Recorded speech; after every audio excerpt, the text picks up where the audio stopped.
Let's see. Let's get the jazz hands going. There we go. There we go. All right. We got a jazz hands from Jeff from Okeechobee Shooting Sports. There we go. Walter Keller doing ammo jazz hands. The Gould brothers. Ooh, they're doing like a spooky Gould brothers jazz hands. There you go. Twice as many hands. Yeah, we got Mike from Okeechobee Shooting Sports as well. We are live. We are live. I hope you got your big girl panties on. This is episode 230 of the Who Moved My Freedom podcast. Of course, it's Free for All Monday. And we're going to have a real free-for-all tonight because we've got Okeechobee Shooting Sports, we've got Safety Harbor Firearms, but most importantly, we have Aaron and Steve, the Gould brothers. Look at those handsome shooters. Hey, how you doing? What's up? What's up, guys? How's it going? Great. Better than we deserve. Okay, awesome, awesome. I mean, we've never met before, right? What's that? I said we've never met before. No, we've never met. Do you believe that? Absolutely. So this is kind of like a chance for us to get to know each other because we're going to be at the same event together. That's August 25th. I think that's Saturday, right? Okeechobee Shooting Sports, guys? Yes, that it is.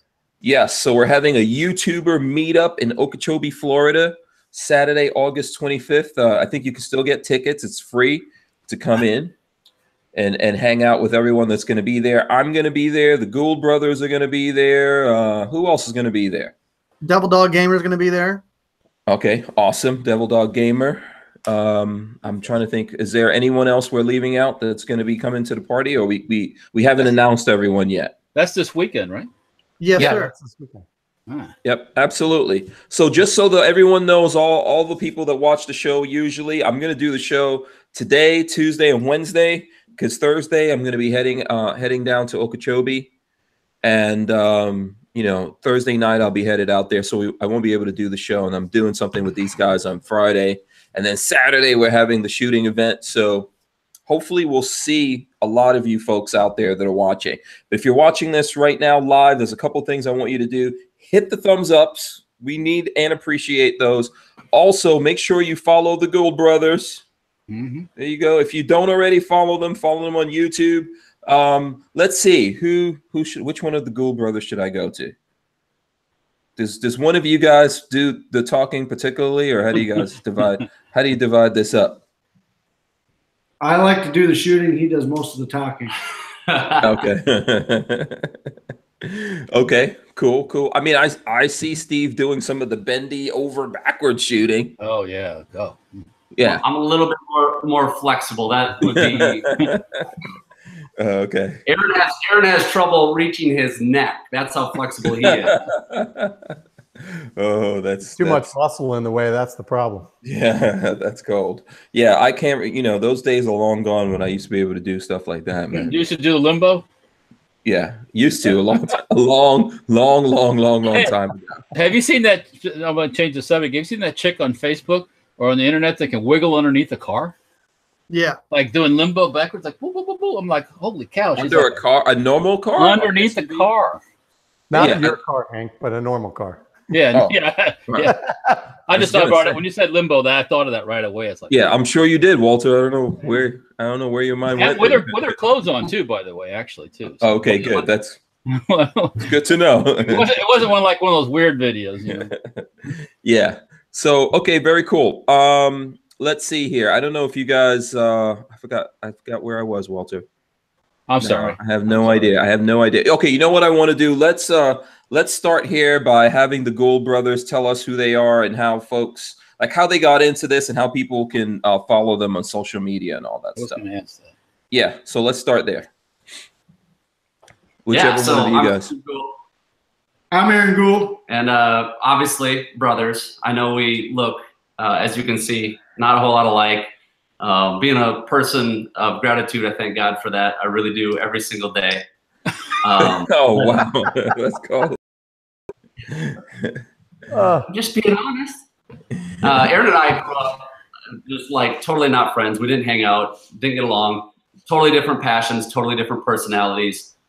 Some of our passions intersect now. Our personalities are still quite different, which makes for some very interesting road trips and business meetings, we'll call them. Are you guys the same mom and same dad? Yeah, Same mom, that's same dad. what we're told. Yeah, 100%. Yeah, have you genetically tested this? Right. That's where Where's the mailman? Where's the mailman? I do have one of those 23andMe DNA test kits in right now. Maybe you can take one.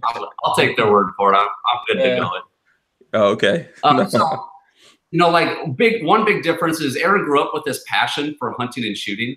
Sort of, he just got it from a young age. He was introduced by somebody, by one of our uncles actually. And right from the get-go, he had that passion. I really didn't. But in college, we both had some life-changing experiences.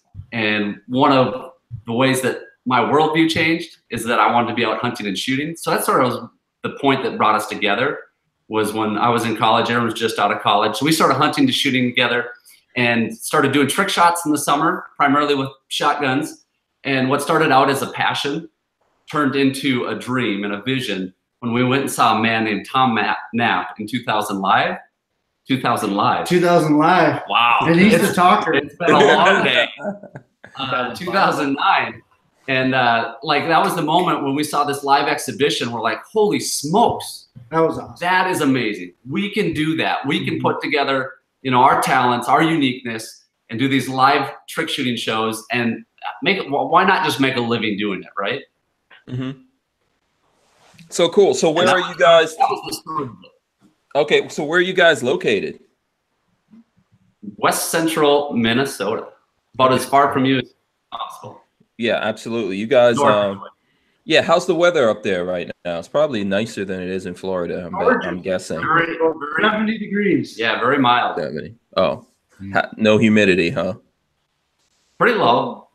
Yeah, not bad. Are you sure you want to come to Florida? Oh yeah, I love the heat. Now, Aaron, on the other hand, if he starts talking, he will start sweating. That's true. If I'm moving, I'm talking, I'm sweating. I don't mind the northern climates. No, give me heat. Give me sunshine. Give me heat. Okay, very cool. You're about to get a lot of that. You're gonna get it. Yeah. I'll be all right. Yeah. Let's hope you still feel that way. It's really. How's the weather in Okeechobee? We might as well ask the Okeechobee shooting sports guys. I know you guys are keeping an eye on that. We do, as a outdoor entertainment facility. We watch weather pretty closely, but at night it's low 70s, in the morning low 70s, and then it gets to boiling sometime around 12 or 1 o'clock. Okay. Not that bad though, but it's still okay at night. But Okay. you got to be used to it if you're going to go out there and run and gun during the day. Right. Okay. So I just I think someone shared in the chat link to the Evan Bright. Yeah. So I just put that up for anyone who wants to come to the event. You guys can sign up. Just give us some details real quick. Which one of the Okeechobee shooting guys want to do it? Jeff or Mike? Tell us about this event that's going on and who all's coming. Go ahead, hit it, Mike. Okay. So the YouTube meet and greet obviously is something different than your typical meet and greet, where people are going to get to come and shoot with these guys. They're going to get to hang out with them, talk with them, learn about different kinds of new firearms that they like. So we're going to have a little bit of time with each creator, and people are going to be able to hang out at their range, spend some time with them directly, and then everybody will intermingle and go to each other's ranges. At some point also, we're going to do something really cool. We're going to do a panel discussion. And Jeff came up with this great idea where all of you guys are going to probably together rate a gun or a firearm and kind of go through it and talk about what you like about it, what you don't like about it, what you thought was cool, what you didn't think was cool. And so we think that'll make for a lot of fun. We'd love to see some banter and see you guys have a good time. Wait, so this was Jeff's smart idea? It was. Okay, so Jeff had a plan. Let's get a bunch of YouTubers together, completely different YouTubers, and have them rate the same gun. Yeah, I mean, you always see everybody's singular opinion, and I like it a lot better hearing a bunch of people at one time, and in the very same situation, because you know how the comments go. They go like crazy when people start saying, well, you didn't do this or you didn't do that, and I just think it would go better with people that do it all the time doing it together. Okay, that should be interesting. Yeah. So, Okay. but the concept was really to bring creators together and let them, introduce their viewers, their subscribers to one another, because we realize, you know, what you guys are doing is really moving, you know, the information world forward in firearms, but also, you know, you guys are getting the word out better than anybody. So we really feel like if we connect all of you as best as we can, that you will share viewers, you will share subscribers. There will be a ton of cross promotion, and it would be great to have you guys that are all from different walks interact. I think it's going to be great, and I think that this is going to be the first of many. So we're excited. Awesome, cool. I'm looking forward to it myself. Walter, are you going to be able to make it out there? You're going to come by and pick me up on the way down? I could if you want me to. But I'm leaving. I'm leaving on Thursday. Oh yeah, Lola's probably going with you too, huh? No, Just you're not. You're a Lone Ranger. Yep. I don't know, King Osabi. Yeah. Don't get any ideas. Don't get any ideas. Yeah. Who's Tonto? Who's the Lone Ranger? I don't know. I think Tonto's probably the better one in that deal. My crow dead. Yeah. Yeah. Let's see here. Yeah, I know that's a possibility. I have to talk to the boss.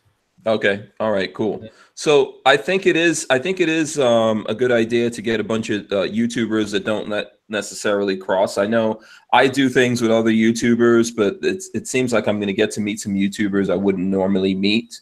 To either one of the Gould brothers, do you guys do a lot of cross promotional things with other folks? We do some. I mean, not a ton. We hook up probably a couple times a year and do some collaborations. Mm-hmm. You guys did one with Dude Perfect. I mean, come on. Yeah, we did a couple years ago with Dude Perfect, 22 Plinkster, Iraq veteran 8888. Okay, cool. Different folks like that. Oh, okay. Yeah, I mean, I guess you're in Minnesota. Like, what other? There's probably some gun YouTubers up in Minnesota, right? I think. I would assume. I don't know them. We haven't met them. We haven't met them. There's only like 25 people up there. Yeah. Oh. Yeah. Tell me about how you guys tour, Steve and Aaron. What you guys do. Yeah, so a big part of what we do is actually traveling around, putting on live exhibition shooting shows, trick shooting shows, which is like a 45-minute show where we're doing all these trick shots and brother battles and telling funny stories. And yeah, that's a big part of what we do. And we're not doing that. We're creating content, as you'll find on YouTube or Instagram, a lot of trick shooting stuff and just fun hunting and shooting content. Okay, cool. What's your Instagram channel? I'm going to go there right now. I encourage everyone to go to the Gould Brothers Instagram. Let me pull it up right now. Is it the Gould Brothers? Just Gould Brothers. Yeah, that's all it is. Okay, just Gould, right? Gould Brothers. Gould Brothers. Well, there we go. Lola Strange's promotional thing. You guys are crazy, like me. Yeah. Awesome. I'm following. Yeah, I'm following you guys. I encourage everyone else out there to follow. So what does your tour circuit look like? Where do you guys usually travel to do the shows and do your performances? You know, the way we do it, we're not like musicians, right? Where we line up all these different dates and just go on tour. So basically, if there's an event that wants us to perform at their event, they'll get a hold of us. We'll work out a deal. And so a lot of times we'll go do an event, come back home, go do an event, come back home, go do an event, because they're not a lot of times anywhere close to each other. So for example, tomorrow we're heading down to Branson, Missouri for a show on Wednesday. And then Thursday we're flying down to Florida. And then when we fly back, we got a show in Sioux Falls, South Dakota, and then back home. So that one actually works like a mini. A lot of times it's just wherever. Yeah, very cool. So I'm seeing some questions coming in, some comments. The Anku says, fellow Minnesotans. So the Anku is in Minnesota. And I see people asking, I guess, what kind of shotguns do you guys use? Do you use a specific brand manufacturer? Yeah, we use Winchester shotguns. And the one that I have here is the Winchester SX4, which I seen in the comment must be custom made. Yes, this is custom Cerakoted. So we got like a carbon fiber dip with a red Cerakote, our logo on it, some different stuff that kind of makes it unique and special to us. Aaron's got one here that's actually the Cryptech camo pattern. That's also a custom shotgun. And actually, we sort of had this idea this year to take some SX4s and get this done, but not just for us, which we normally have show guns that are kind of cool like this, but we're also going to have 5 of these and 5 of these available for sale coming up very, very soon. I don't know what we're going to sell them for, but people can get in touch with us if they're interested in getting their hands on one. Oh, very nice. Very nice. Okay. Are you guys going to sign those for them? You know, we can't. Reason being that you can't sign. This one has it painted right on the stock. Our signatures, we have 2 of these. So if you really, really want a signature on there, you have to get one of these. But the other 10 guns, you can't sign on Cerakote. It won't stay. Even with the makes sense. Yeah. Okay, that makes sense. You'd have to get some posters or something made up. Yeah. Yeah, we can do that. Yeah. What were you going to say, Walter? Oh, a lot of the events you do set up by Winchester, or is it other people? No, we are sponsored by Winchester, but we do all of our own booking for the shows. Okay. Back in the day, that's how a lot of the exhibition shooters worked. You know, they worked under a manufacturer, almost like an employee, and then they were sent all across the country or the world. You know, that's how Tom Knapp was. He was one of the biggest names in our day and age. Those days are kind of gone. Now you have a lot of independent guys. So like we're partnered with Winchester, but we line up all our own gigs, all our own shows, videos, everything is kind of independent on us, which is a good way to do it actually. Right. How many, well, say how many, not that you track them or anything, but how many other guys are doing similar type of things you're doing out there as far as shooting shows? Are there like 5, 6 other groups that are doing, or? When you say up here, do you mean in Minnesota? I mean, just countrywide. Around the country, probably, yeah. Is it like back in the Annie Oakley days, you know? Because it doesn't sound, from the way that you were saying with the tour, that there's just a bunch of guys maybe moving around together, putting on shows. Or is there? I don't know. There's not a lot of them out there. Go ahead, Jeff. So there's not a lot of them out there. Okay. No, there's maybe a handful of other guys that do some type of exhibition stuff, and yeah, I know there's a few other out there, but it's sort of it feels like it's a dying thing to some extent, where more and more people are spending time inside playing video games, hanging out on Google Hangouts. They've seen it all, right? We live in the YouTube age. They've seen it all. True. So that allure to see something done live, I don't think it's quite the same as it used to be. Like when these exhibition shooters used to travel around before the internet, and I mean, heck, before most people had TVs, like it was a spectacle. Like thousands of people gathered to see this type of thing. It was just amazing to see if they were in your area. And now it's obviously people still come see us. A lot of people come see us, and the people that do and watch our videos will tell us consistently that our live show is better than our videos. But I also feel like a lot of people don't even come out because they're like, well, you know, I can turn on whatever I want to watch. I can see, you know, world record set. But what I'll say to that is when you, and you guys know this, when you go to an event like on the 25th and you have real human interaction, it's totally different than any video, any chat, podcast. Like that human connection is awesome. Yeah, there's a connection. There's a connection. Then you're part of it. Yeah. Right. I totally agree with you. I don't understand why more people wouldn't want to go out to that. I would love to see a show like that. Yeah. You know, that really seems, I would assume, especially we were talking in the background before we started, I think Walter was asking like how you guys, was it Walter that was asking how you guys, you know, set up for doing the shots that we see in the videos? I would think that would be exciting to see you guys live and actually doing it and seeing, you know, what does it really take to get that shot? How many times do you get it the first time? How difficult is it, you know? Yeah, like I don't think video at this point, video hasn't come close enough to showing what this stuff is really, really like. There's so much that people miss out versus seeing it in real life. Yeah. Oh, for sure. Go ahead. It's all you, Mike. I was just going to say, we got to see you guys come out at Okeechobee Shooting Sports, and they did their show out there, and it was a lot of fun. And it was beyond, you know, just the excitement of watching them do it, but their banter and their show and the way that they interact with each other and with the crowd was amazing.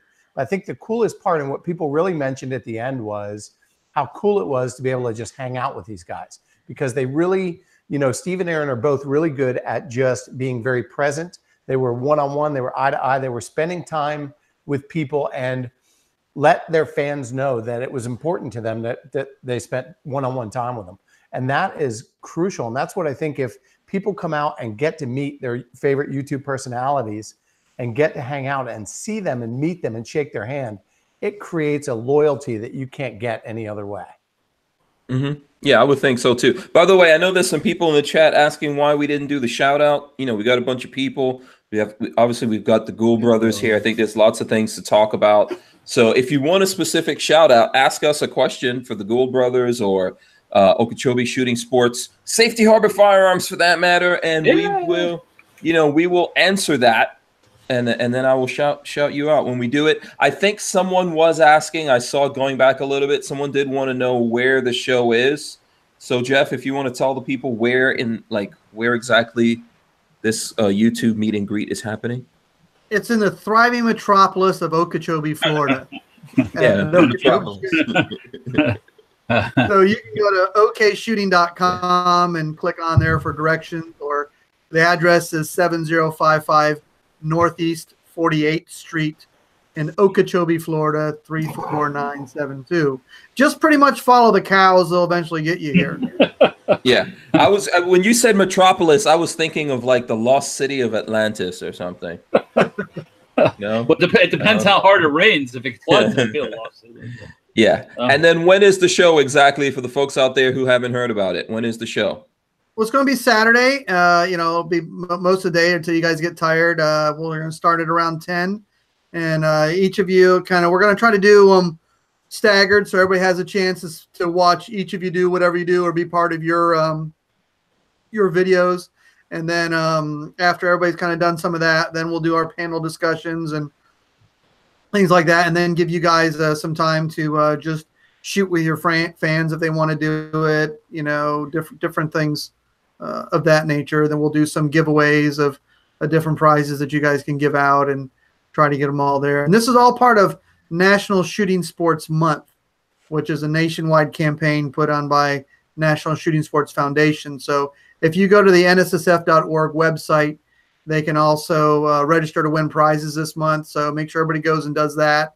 For just participate in the shooting sports this month, everybody has a shot at winning something. Just like coming out to this event. Okay, very cool. The Tyven Show has a shout out to Lola, so thanks to Lola very much for running everything behind the scenes. We appreciate that.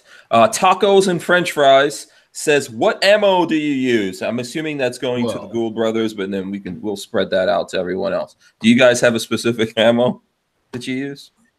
Yeah, well, our Winchester guns seem to work best with Winchester. No. The price is right, that's for sure, probably. Yeah, we've been using Winchester, what's it been, 6, 7, 8 years? Almost since the beginning. We obviously are partnered with them. Mm-hmm. But during our live shows, we typically are running primarily 12 gauges, 1 1/8 ounce, AA, 9-shot. Okay. So that gives you specifics of what we're running. Yeah. I'm assuming you guys, do you have any kind of an idea of how much ammo you go through in a year? Right around, we never put pen to paper, but right around 60,000 rounds a year between the two of us. Okay, cool. Yeah, if I'm going to assume if something was really, really terrible, it would not matter how free it is. It would not be worth it. No. But, yeah, you can't do a show with a gun jamming, so it's got to be good. Yeah. Oh, yeah, it's got to work, and especially, we'll practice. To be honest with you, and a lot of people don't know this. When we go out and practice, we'll shoot Winchester Super Targets. They're they're the white box, the more affordable option, and we shoot high quantity of that. But when we get to videos, when we get to shows, there's not necessarily anything wrong with the white box, but we like to move up to the AA, a little bit more quality. We know it's going to be consistent. We know it's going to perform, and that's super important when we're performing live. And so that's then what we'll move to. And people like that's probably one of the number one questions. How many rounds do you shoot in any given year? How often do you practice? And things have looked way, way different over the last several years. As we've gotten busier on the road more, doing more shows, creating more content, we actually shoot lower volume. Because when you go out and do a show, we might shoot 250 rounds. Well, if we were out doing a practice, we would shoot that in 20 minutes. Just when all you're doing is reloading and shooting, reloading and shooting, reloading and shooting. But and then when you go out and do videos, you may shoot a lot, and you just may not. You spend, to be honest with you, it's kind of boring. You spend more time setting up and moving cameras around than you do end up shooting. So those 4-minute videos, those highlight clip videos, are a half day or 1 day or 2 days out at the range. Okay. So have you guys thought about, are you in the process? Have you already helped develop any kind of ammo? We haven't. And honestly, I've never thought about it. I'm a simple man. Yeah. Well, when you do, I recommend that you call the ammo the Hank. Yeah. It's just going to be full of vegetables.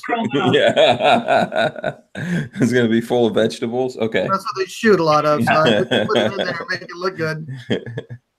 Okay, I get it. Okay, so let's see. What other questions do we have? Let's see what we got. I have a question for you. Go ahead. With YouTube and their current, are you guys been demonetized? Good question. No, we haven't. We've had certain videos that have been deemed not stuff like that. What's that? You getting strikes against you or anything like that? We had one. We appealed it right away. It was funny. It was like the one video that you would think you would never get a strike against. It was that video. It was Winchester Model 101 edition. So we took an over-under, like the least scary gun you could ever have, and we did trick shots with it. And we got a strike against us, but we appealed it, and they overturned it within the day. And so other than that, we have no strikes. And we haven't been demonetized. And I think to the best of my knowledge, we fall within all the guidelines that YouTube has currently, but that's an ever-evolving situation. Okay, understood. Do you guys have anyone helping you run the YouTube channel, or is it basically, just you guys out there doing it? Right now, it's just us. We had a camera guy, and that was shooting our videos and editing, and he moved to Wyoming on us. Thanks a lot, Nathan. I hope you're watching this. Shame on you. Shame on you. Now we got to find someone else. And we do, because it's become really hard to keep up. I mean, especially when you're on the road for several days and then you come back and there's always videos to edit. There's always new content to be shot. I mean, we've got a long list of it. And just getting all that done with being two guys is a challenge at times. Family time. Got to catch up on family time. Got to catch up on the dog training. Got to catch up on mowing lawn. Yeah. So do you find it difficult to find the people that have the skills in Minnesota in terms of like a cameraman, editing, things like that? Have you guys even looked? Yeah, we have. We've put out some feelers, and it was really, really interesting. So I went to one of our old high school teachers, and he's still teaching high school.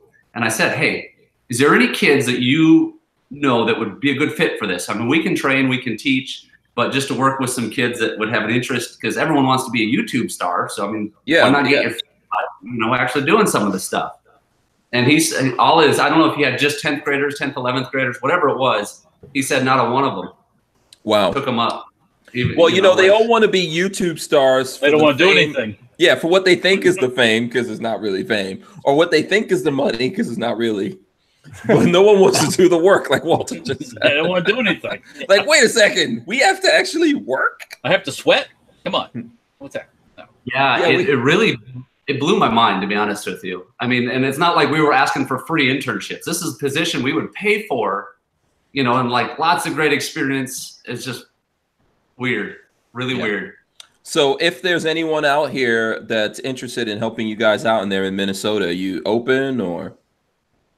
Yeah, I mean, we'd like someone to be fairly close to us so we can get out and do lots of video shoots together and work pretty closely. But yeah, we're definitely looking for somebody. Okay, very cool. Just reach out to the Gould bro. Listen, I know how it feels, man. I'm always looking for people to help out doing what I'm doing as well. It's not an easy thing. And I would echo what you guys are saying. If there is someone out there that's like in the Gainesville, Florida area, and you want to learn on the job and all that kind of stuff, you want to help out, you know, you've got to be serious about doing it though. It's not fun. You got to do the not fun stuff. You have to be willing to do that. Looks like someone's willing to do it for 100K. I'm your camera guy. Oh, let's dive it. Yeah, no. If you could get 100K, knock yourself out and do that. Oh. Yeah. There's you don't want to know the other things Tyven will be willing to do for 100K. Yeah, I probably don't. No, you don't. You don't. Trust me. And to be honest, it'd be for a lot less than 100K too. Yeah. You'd be surprised how much less. Okay, let's see. So let's see what's going on here. I'm trying to see what other questions we have going in. There's a bunch. My thing just jumped down. I don't know if you guys see any questions that are in here. Yeah, I think they asked the guys what their favorite guns were. Okay, there you go. Favorite guns. Well, we sort of went through that. Winchester SX4 is like, you know, that's our precision instrument. We know it inside and out. Can shoot it probably with their eyes closed, although we've never really tried. But I did see one person that asked what outside of shotguns is our favorite. I don't. Do you have anything to outside of shotguns? What's your favorite? Firearm. I think that's what we're talking about. Well, yeah, I mean, it went to bows. It went to all kinds of different things. So, favorite firearm outside of a shotgun would probably be my Thompson, not Thompson Center. It's such a favorite. He doesn't even know. Yes. Traditions muzzleloader. Here we go. Oh, muzzleloader. Okay. Are you using that for hunting or? We have a specific muzzleloader season in Minnesota for deer, and it's one of the fun hunts to go out there with the black powder. And so, is it as much about the firearm or as much about the experience of that season, actually being able to just go out and hunt late season with it? All of it. I like being out there in the cold. Sometimes it's 10 below when we're out there hunting deer with the muzzleloaders, but I just like loading the powder and putting the bullet in and putting it all down. So that's that funny gun where you cram everything down the end of it instead of, just putting ammunition in it. One of those things. The muzzleloader? Is that what you're asking? One of those old time deals, yes. Yeah. Oh. Yeah. Yeah. Those are actually fun. I've never gone. I've never been hunting. Period. So I would love to go hunting, but I've never been hunting. But I have used muzzleloaders. That sounds like a collaboration video right there. Yeah. Yeah, but it seems like it would really be very challenging, because if you miss that frustration level just goes way up now, right? Yeah, you don't want to miss. Yeah. So for me, as far as favorite gun outside of shotgun, I honestly don't have one. I enjoy shooting pistols, I enjoy shooting rifles, ARs. We hunt with compound bows, we shoot crossbows, just anything that has a trigger. Anything that has a string that you can shoot something, I enjoy shooting it and trying to do really unique things with it. You guys have some records on bows, right? Don't you guys hold some world records on bow shooting? Yeah, self-proclaimed world records. Self-proclaimed. Yeah, it's because to be a world record, you got to have officials there watching. Yeah. Yeah, you do. It's not just the officials. It's you got to pay $15,000. Okay. Yeah, forget that. So what we do, so you can get your star. Unless we're working with a company that wants the official world record, what we do is last year we took Raven crossbows. We shot 680 yards. We basically did an internet search to see if anyone's ever shot that far accurately, meaning hitting the intended target. We didn't find anybody. We went out and did it. We called it a world record. If you tell us it's not, you don't crush our dreams. You don't hurt our feelings. But to our knowledge, nobody shot further and hit something. And we do it for fun. These videos are to push limits. They're for fun. They're not about us sitting here and banging our chest because we have the record. If you go out and break it tomorrow, kudos, props to you. That's awesome. And that's what it's about. Yeah, I would totally bang my chest because guess what, dudes? If you got it on film, anyone else that does not have it on film, it did not happen. Okay. Well, actually, that's YouTube, it didn't happen. We have it on film, and if you go read the comments, a lot of people don't think it still happened. And obviously, you can make things on film, right? You can make things fake. But what's fascinating about that video is we set a GoPro. We had a balloon 680 yards downrange, and we set a GoPro back behind the balloon. And so you see this bolt coming out of the sky and coming down and hitting the balloon. So when people call it fake, you got to sit there and go, okay, but how did we fake that bolt coming out of the air? Like, did we go in a helicopter and shoot down? And you just, like, I don't get it. But evidently they put a lot of thought and effort into how we made it fake, more than we put into actually getting the shot, I think. So yeah, because it's more expensive to fake. Like, the only thing I could think of is some 3D. You know, like, you got like a whole 3D animation team, and you just made it up. Like, one, we can't afford that, and two, we're not smart enough to do it ourselves. So there you go. Yeah, it's going to be way more expensive. It's cheaper to just do it and go and just record it on a GoPro. Okay, so I have my question is: was there any scientific thought put into the whole arch and the angle and the, or just like you just tried this and tried that and you finally walked it in? Or, I mean, yeah. So read the comments, right? And the number one thing that people will say, other than fake, is it's not accurate, because we called it the world's longest accurate crossbow shot, meaning it hit the intended target, which is a definition of accuracy. You hit your intended target. Doesn't mean you're consistent, means you're accurate. And so, yeah, we had a technique to it. We didn't do a lot of scientific calculations or anything. We went out there and we had a technique that we sort of figured out about how far we were going to be shooting, how far the crossbow would shoot. We set up our target, but then we had an aiming technique that nobody knows about that's commenting on these videos. They think we're just pointing up in the sky randomly and launching bolts. And I'll tell you, that's not it. I would still be there. You have to have an aiming technique, unless you're relying on luck, and at 680 yards, I'm not gonna, because it's gonna be a long, long time. So I actually had something in the horizon that I was using to put my knuckle on and aim. And after I'd shoot a couple bolts, we'd make an adjustment, and I'd use a different part of my knuckle, and I'd start moving my hand around at what I could see in the horizon. And so I could get consistent that way. And it actually only took me 24 shots. Wow. Okay. And it was what, 680 yards? 680 yards, yep. Okay. Wow. What were you going to say, Aaron? Well, I was going to say that I was kind of in a position where I could see where his bolts were coming in and could spot for him, because he obviously couldn't see it at 680 yards. He was hiding right behind the target. Yeah. Sure. Oh, so you guys play lawn darts too, then? Right.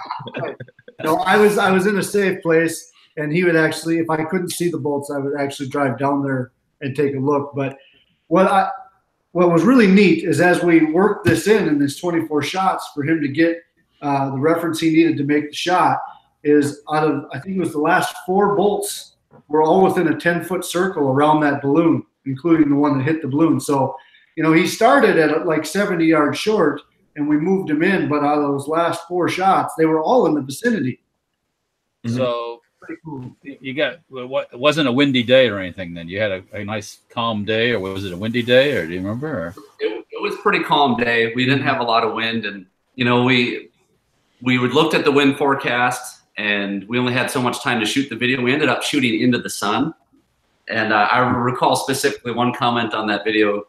They say, well, they're shooting in the sun. They would have never done that, so that's how I know it's fake. And it's like, what the hell? Could there be other variables that made us shoot into the sun? Yeah. I mean, the thing I was thinking about, what you just said, is like, I was thinking, how long is that GoPro battery going to last? You know, that's the pressure, right, that you're under. When you have cameras and everything set up and you want to get that shot, you're like, please, don't let the battery die. You get the hit and the battery's out. Yeah, it's like, yeah. And with some of the stuff that we do, obviously, you don't want to redo it. Like, you could spend a significant amount of time, ammunition, money getting some of these shots. You don't really want to redo them unless you really have to. And we've worked with a video guy.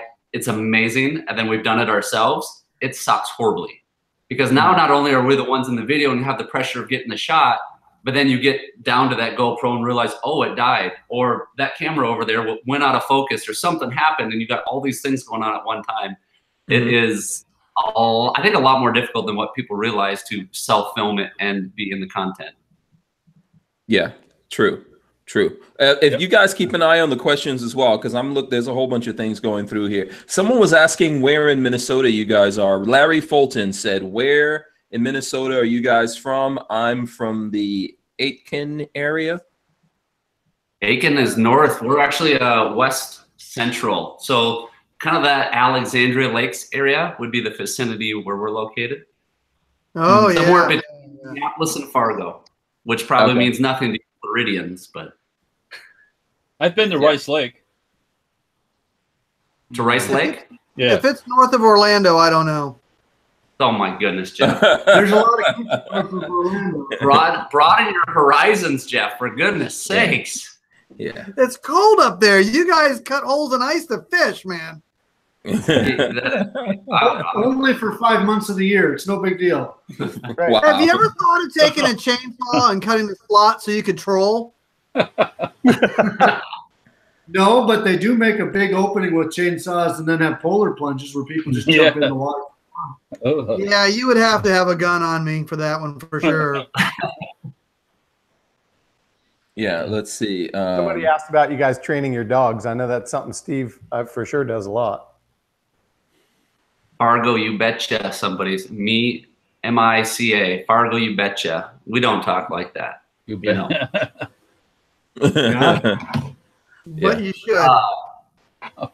What was that, Mike?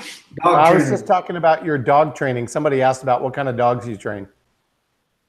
Oh, I have a Klein Munsterlander that's just a little over a year, and I'm working for a very specific test in September. And I was actually just out doing some water training right before we got on this chat. And Klein Munsterlander. I would love to see someone put in the comments that they actually have heard and know what a Klein Munsterlander is. It's a bird dog? Bird dog? It's a bird dog, versatile bird dog.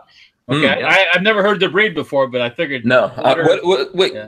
say that again. Let me look this up. Clyde Monsterlander? Kleine Munsterlander. You're making it up. Or also known as the small Munsterlander, originates out of the Munster region of Germany. And they were created as a versatile gun dog that can track, retrieve on land and water, and point. So it's like another bird dog then. Oh, don't do that. That's hurtful. He's talking about his baby. Don't do that. Yeah. Okay, I see it. Jeff, tell me a dog that retrieves on land and water, will track game and blood trail game, and that points. It looks like a combination of. Spaniel that'll do it. Well, it looks like a combination of like 4 different dogs at least. Right? It looks. It's a shelter dog. They made up the name. Yeah. I've got a Chesapeake Bay Retriever. But Most stubborn dog on the planet. yes, the Chesapeake Bay Retriever. Yes, you must have one. I had one, years ago.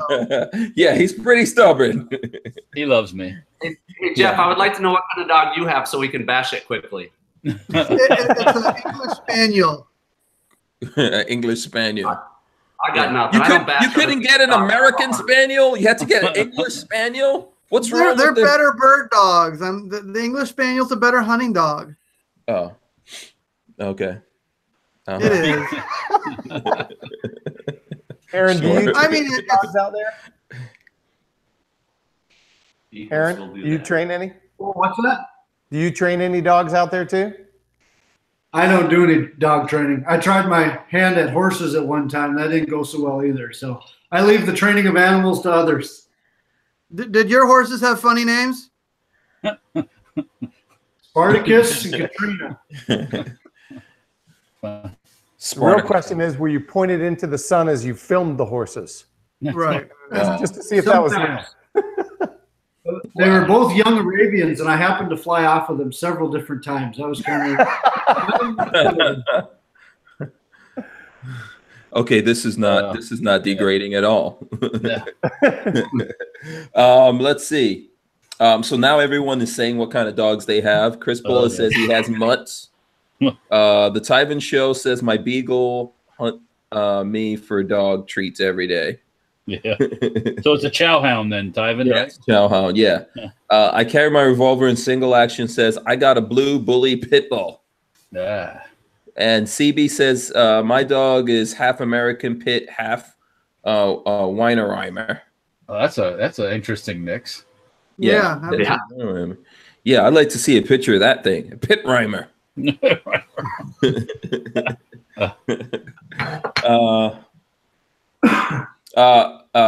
What is this? Mika says, or I don't know, I'm assuming that's Mika says, most stubborn dog on the planet, Nancy Pelosi. Yeah, I saw that. Let's give dogs a bad name. Yeah. Black Diamond, Guns and Gear says English Bulldog. Everyone's throwing up their dogs now. Yeah. Except for Richard Hughes. Richard Hughes says, I have a bird with a frown face. Yeah, he does have a bird, yeah. He does. He has a bird, Pebbles. Pebbles, yeah. Yeah, it's some kind of, what is it, a parakeet? Yeah, yeah. Yeah. I think it is a bigger size parakeet, yeah. Yeah. So yeah, different strokes, different folks, you know. Yeah, Brian Quick is a rat terrier type of guy, so there you go. I'm kind of like, my dog is my son's. It comes in, I see him, and he takes it home with him. So that's my dog, yeah. Kind of like a grandkid kind of thing. Yeah, that's what they said, yeah. But yeah, it goes home with him, and that's it. I get my dog fixed during the day at the shop, and that's it. Yep. Yeah, exactly. Dejected Sasquatch says Golden Doodle. Mutsky. Mutsky. Yeah. All right. Used to be just plain old mutt. Now they have fancy names for mutts. Yeah. That way you can charge more. Yeah, there you go. Easier to get rid of them, I guess. Yeah. Right. Okay, I'm gonna stop. No, that's cool. It's fine. Everybody's gonna hate me in a minute here if I keep talking. So. Somewhat. If you talk long enough, someone's bound to hate something that you say. Yeah, I'm sure. I'm surprised nobody. I do like Florida Guns. He says he has a tactical tortoise. That's kind of hard to beat. Turtles are cool. Leave it. Turtles are cool. Yeah, turtles are cool. Yeah. What were you? One of the brothers was going to say something. Yeah, I'm surprised that no one here has had a cross with a bulldog and a Shih Tzu. Yeah. Oh, I get it. There's a lot of that here, but it's not a dog. Your bird doesn't talk, right? Yeah. Vanessa Kitty says she has a Chihuahua Pomeranian mix and a Schnauzer Poodle mix. Yeah. Dude, so a Chihuahua Pomeranian, is that like a rat terrier? Yeah. And yeah. So and then Richard Hughes says his dog loves. Small out here. Yeah. Richard Hughes says his bird loves him. Oh. Yeah, that's awesome. At least his bird loves him because none of us do. Speaking of dogs, you heard about what happened today up in South Carolina, right? No, South Carolina. Woman and dog walking. Alligator got woman. Dog got away. Oh wow! Yeah, I saw that. And that's in the subdivision. That's in the development where my sister lives in Hilton Head. In South Carolina? Yeah, about 10-minute walk from her house. She said. Wow, that happened here too. Remember, Jeff? We were talking about that. I think on the last podcast. Yeah. I'm not surprised in Florida, but in South Carolina. Yeah. Oh, they get gators up there. Oh yeah, 8-footer got her. Yep. Oh. Yeah, that's crazy. And did they go hunt down this? Gators did, yeah. Yeah. Okay. Yeah. Wow. I don't know. Yeah. That's a tough one. She didn't know the woman either, and it wasn't like an old lady either. It was like a 45-year-old. So, but probably got the jump on her, and that's all it takes. You know. Mm-hmm. So. Yeah. 45. You think she'd still be pretty spry? You can get spry if you see the alligator coming, but if you don't see it, it don't matter. You get bushwhacked, it don't matter. Yeah. Yeah. If you don't see him coming, you could be as spry as you want. Yeah. I'm guessing the dog saw him coming because they hear and see much better. So I think the dog got out of the way, and that's what happened. Yeah, the dog was like, "Forget you, you're gonna die." Leash in hand. Oh my God! Boom! Leash out of hand. Boom. Yeah. I only have to be faster than you, Mom. Yeah. Too soon. Yeah. That dog, fend food. That's pretty much what my dog would do. You come find, yeah. You just see my boot sticking out of the alligator. I don't know what happened to him. Yeah. Okay, let's see. So is there any news that anyone has seen? Let's do some news here. Anything happened over the weekend? Any news that got anyone riled up? I know we've got elections coming up here in Florida. Do you guys have elections going on in Minnesota? Probably. I don't watch the news, to be honest with you. Okay. Don't blame you. I don't blame you. We have nonstop political ads here in Florida. That's all they're selling the commercial time to now is personal injury attorneys and politicians. Oh, right. God. And postcards in the mail with these stupid. Oh, yeah. Yeah, I got plenty of those. And the only people that do and get any benefit out of this whole election thing are the TV stations and the people shipping postcards. Everybody else has to suffer with it. Yeah. Yeah. So I know these elections are going to be kind of tough in Florida. I don't know if you guys have been dealing with, like, politically wise, if your politicians in Minnesota have been betraying you when it comes to the Second Amendment. I know that here in Florida, we have people who are supposed to be like constitutionalists and conservatives and Republicans and all that kind of stuff, and they've been putting in gun control. So I think it's not a very clear line when it comes to elections this year. Yeah. Yeah, it is. Yeah, fortunately, our state representatives for our area has been a very strong supporter of the Second Amendment. She's being challenged pretty hard this year and has for the last couple elections. But on a state level, at least, our representative has been had our back on the Second Amendment community. So happy about that. Yeah, that's a big deal. I think we should remember the people that did have our backs and stuck to the Constitution, and then we should also remember the ones that didn't. And regardless of where they come down politically, we shouldn't support them. They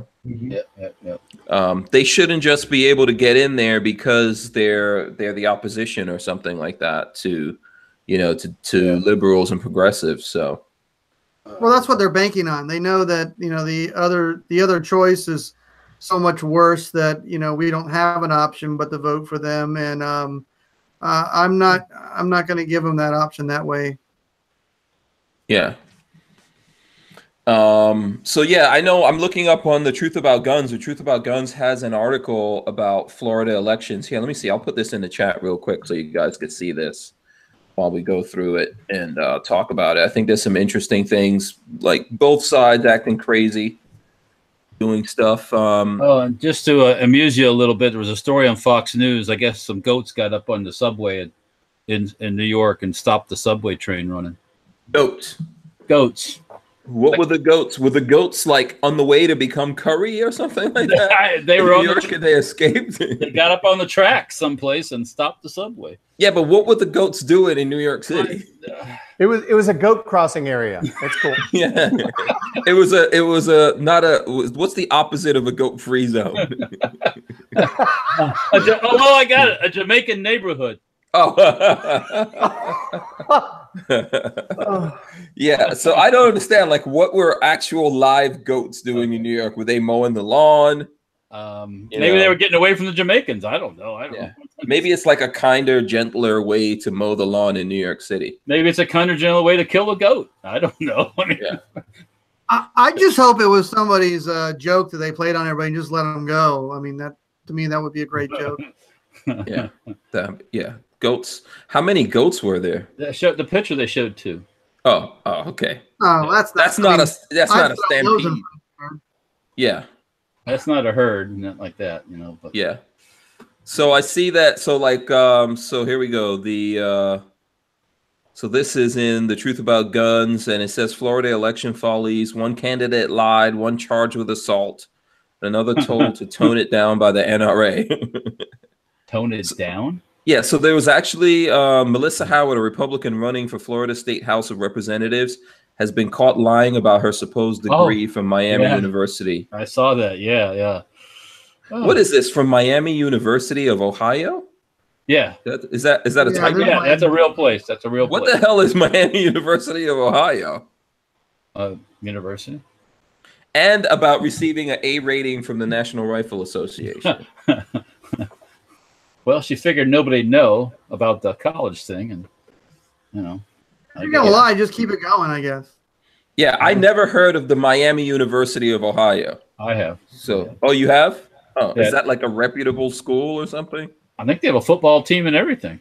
So I think Wow. they all have a football team in Ohio. It doesn't really Yeah, matter that sounds what like gender confusion right there. The Miami University of Ohio. Okay. yeah, I don't have the details, but I have heard of them. Yeah. Okay, cool. Yeah, I think we're really starved for choice here. The only like I see the guy that's running for Agricultural Commissioner, Matt Caldwell. That's someone I've actually talked to. Yeah, we heard his story. Then he. Yeah. Unfortunately, like he's supporting our current governor who's running for Congress, but there's no way in hell I'm voting for Rick Scott. for Rick Scott, yeah, to go to Congress because he basically put in the biggest gun control in Florida in ever. Yeah. So not to yeah. mention rerouting some funds to fix the algae issue. And that is the algae issue. All of a sudden, there's an algae issue. There's been an algae issue forever, hasn't there? No. What's the issue? There's too much algae? There's too much algae. Yeah. It's I don't. it's runoff, a lot of it from some of the farms and some of the big sugar and things like that. But I think what has happened is they just let it go too long and not done anything with it, and now it has started to really pose a problem. On the West Coast, this past weekend was one of the most massive fish kills reported, and one of my friends was over there, and he said within a few miles of the shoreline, you couldn't stand the stench. Yeah. Okay. Oh, look at that. But we're not going to be over there. Yeah. Pyro Know-It-All gave us $2 to say Ben Roethlisberger, quarterback Steelers, went to Miami, Ohio. Oh, okay. See, There you go. Roethlisberger. I'm not crazy all the time. Yeah. Okay. There you go. All right. Cool. All right. So let's see. Any other gun stuff going on? Go ahead. No, go ahead. I was going to say, what do the Gould brothers do other than gun stuff? What are you guys into other than, guns and bows and arrows and stuff like that? What do you guys do for fun? So like sort of outside of our business life of shooting. Yeah. So we both have young families, very, very important to us. Obviously we spend time on the road and work really hard. So when we get home, spending time with them it's huge. It's a huge priority for us. We both also like to hunt. So when we have time for that, we definitely try to get out on hunts. Aaron's huge in whitetails. What? Oh, that's what I was gonna get at. What do you like to hunt? What's your favorite? I just like guns. I'm sort of all over the map. I'm not necessarily like I'm not this guy. I like to whitetail hunt, a bow hunt, a gun hunt, a pheasant hunt, a goose and duck hunt. If I can get out and chase something else in some other state once or twice a year, try to do it. But when it comes to hunting, Aaron gets pretty gung ho about them whitetails, and it shows. I mean, he's one. Okay, you are what you eat, Aaron. Yeah, you are what you eat, so you are going to become a whitetail at some point. Yeah, that's bad in this part of the state. There's a lot of hunters.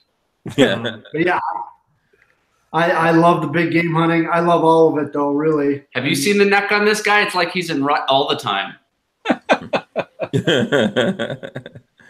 Yeah. Too many shrugs back in the day. Yeah. So ATVs, motorcycles, UTVs, 4x4s to get to where you're going, stuff like that. You guys do snow machines in the wintertime. We get more cold than we do snow actually here. Like I'm guessing you guys would just think Minnesota cold, snow, lots of snow. And we used to, it seems like when we were kids, get a lot of snow, but believe it or not, like we get more cold than we do snow. And I would rather take the snow because when it gets cold, it's miserable. It's bitter. Yeah. I don't even explain it, man. It's when you start getting into that 30 below range plus wind chill, it's pretty brutal. Okay. So what do Minnesotans do in the wintertime? Just make the babies? Watch Netflix and chill is what they're calling it these days. Yeah, basically. Well, some of these small towns up there have a lot of places to drink alcohol too. It seems like, A town of 150 people may have 3 to 4 bars. Yes. Yeah. And you ride the snow machine between the bars, and you have a good time, right? I guess. Yeah, that's what some do. I don't have a snowmobile. Honestly, I try to get out of Minnesota as much as possible. Once Christmas and the New Year's over. Up until then, I really have no problem with it. I think, you get into the fall, into the hunting season and the holidays, it's great. I love being here, but once you start getting into January and February and March and it's still freezing, and April and it's still freezing, I go stir crazy. But been very fortunate. Obviously, we go out to SHOT Show every year in January and try to do one winter vacation, maybe one winter hunt, and sort of breaks up the winter a little bit. We just spend a little time on the Florida-Georgia line at some point there in the winter time. So, okay, very cool. So what do you? Go ahead. You guys leave the house when it gets below 60, huh? What? You guys actually leave the house when it gets below 60. Below 60, yeah. We don't even put sweatshirts on that temperature. That's shorts weather, man. Yeah. Oh yeah. Oh yeah. No, I've sat in a deer stand at 24 below zero. That was the air temperature, not.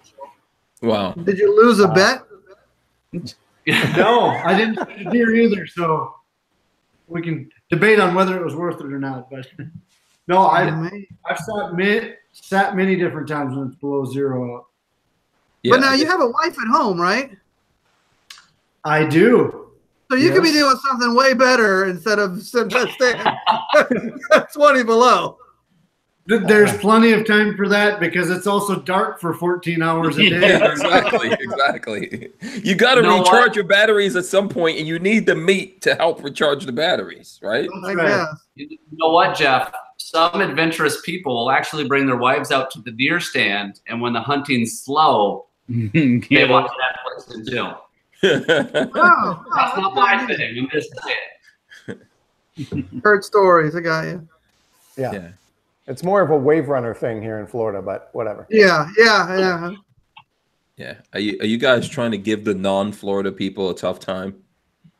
No, we're just bragging about Florida. It's cool. Yeah.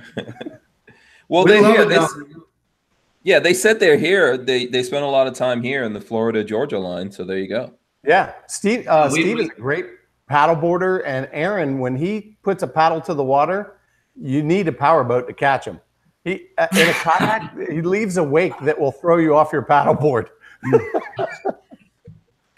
They're very adept to the water, these guys. Good times, Mike. Good times. Yeah. Yeah. Cool. Okay, I'm looking through here to see what other news stuff going on. I think it was kind of like a slow news weekend. Not a lot of stuff going on. Yeah. Well, they killed. I don't know how many they killed in Chicago and wounded and all that, but that's a normal week.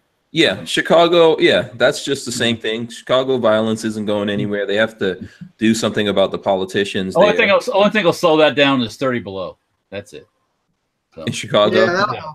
That's the only thing that slows it down when it gets cold. Yeah. Yeah. And then does it we had a shooting here. I think it was Friday in Cocoa Beach right outside of a big football stadium, high school game. So when the game started, I believe right after the game started, there was some shots fired and there was a stampede out of there. Yeah, it was in Wellington, actually. Oh, there was one in Wellington. There was one in Cocoa also. Oh, 2 of them. Yeah, they tried to call it a school shooting, but it had nothing to do with the school.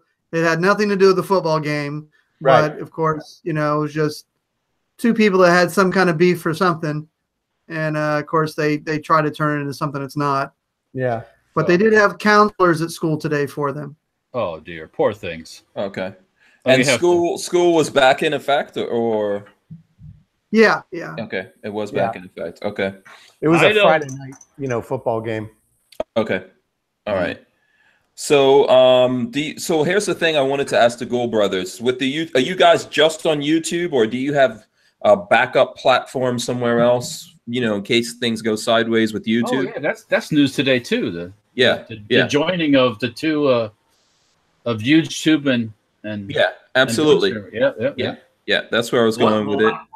First off, what happened? I'm not familiar with the news.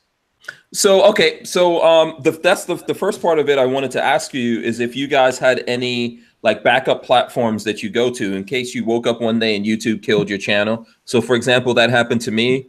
Got up one day and YouTube quickly shut down our channel. I know you guys haven't gone through that, even though you've gotten strikes, as Walter was saying. So do you have any channels that you go to or any other platforms that you use as a backup?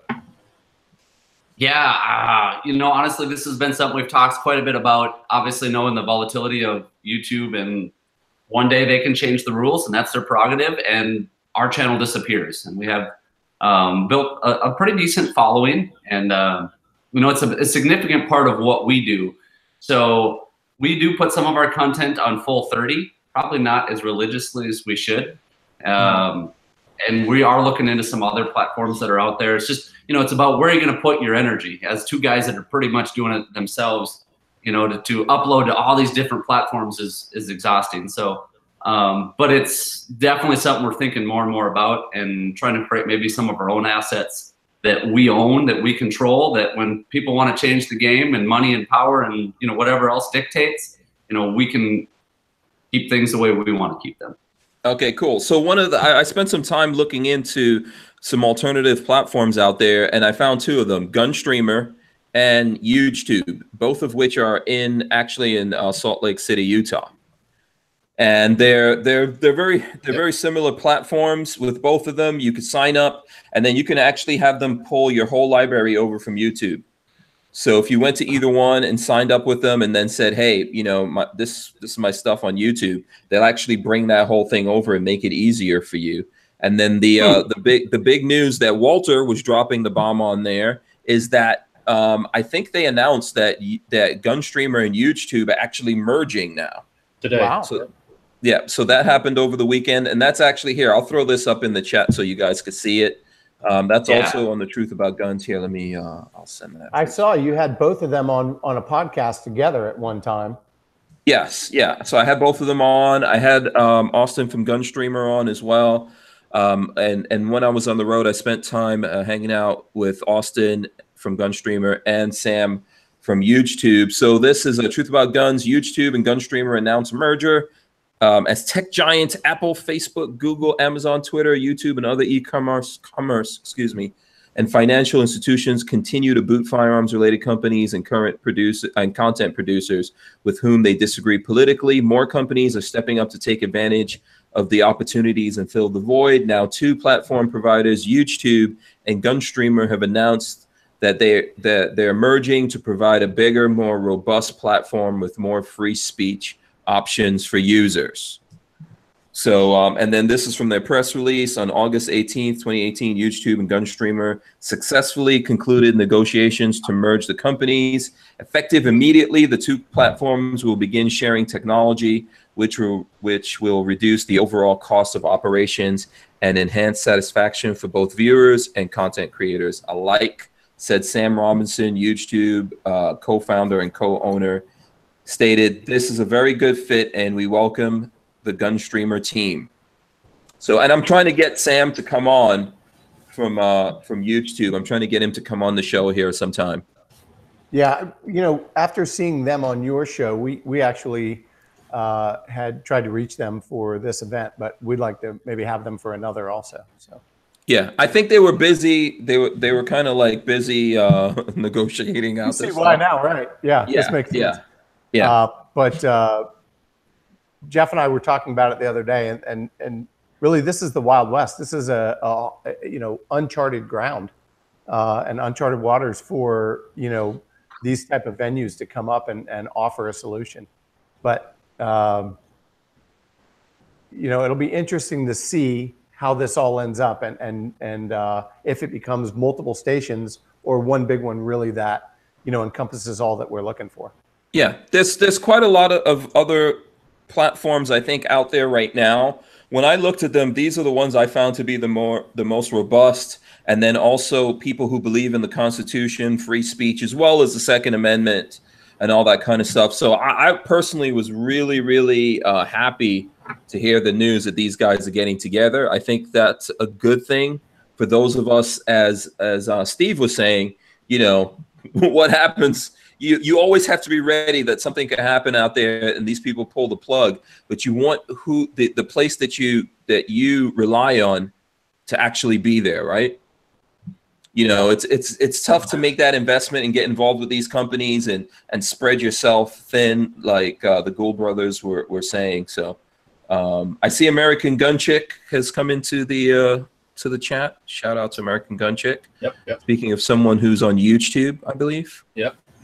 So what do you think about that? I know you don't know a lot about this, Gould brothers, but what do you think about, you know, this kind of news?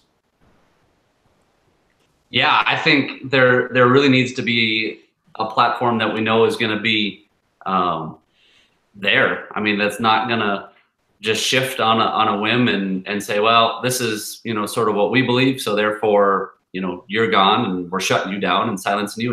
And I believe YouTube has that right. I mean, it's their platform. They built it. They're a private company. They can do that. I don't like it, but they can do that. And, you know, we've been searching. I know there's some solutions out there, and I think there's some of them are decent, but I mean, it's hard to replace YouTube. You know, YouTube has such a large search volume that we put our videos on YouTube, they get really good views and good engagement and, you know, good things there. And then put them on another platform. Well, now you got to go build up another platform, but we do see the importance of it. And I think it's prudent for anyone in our position to start investing resources into something that either they have more control on or that you really believe is going to be friendly to the type of stuff you're creating into the future. Yeah. I agree with what you're saying. I think it is, you know, it is an important thing out there. You know, I wouldn't get rid of YouTube. I wouldn't completely come out of YouTube. As long as they're still letting us be on there, we should use them. Use them to help us create an alternative. I think eventually, if they don't come down on all gun people, they may leave a few selected gun people there. But I think we're headed in a direction where they're going to pretty much come down on everyone.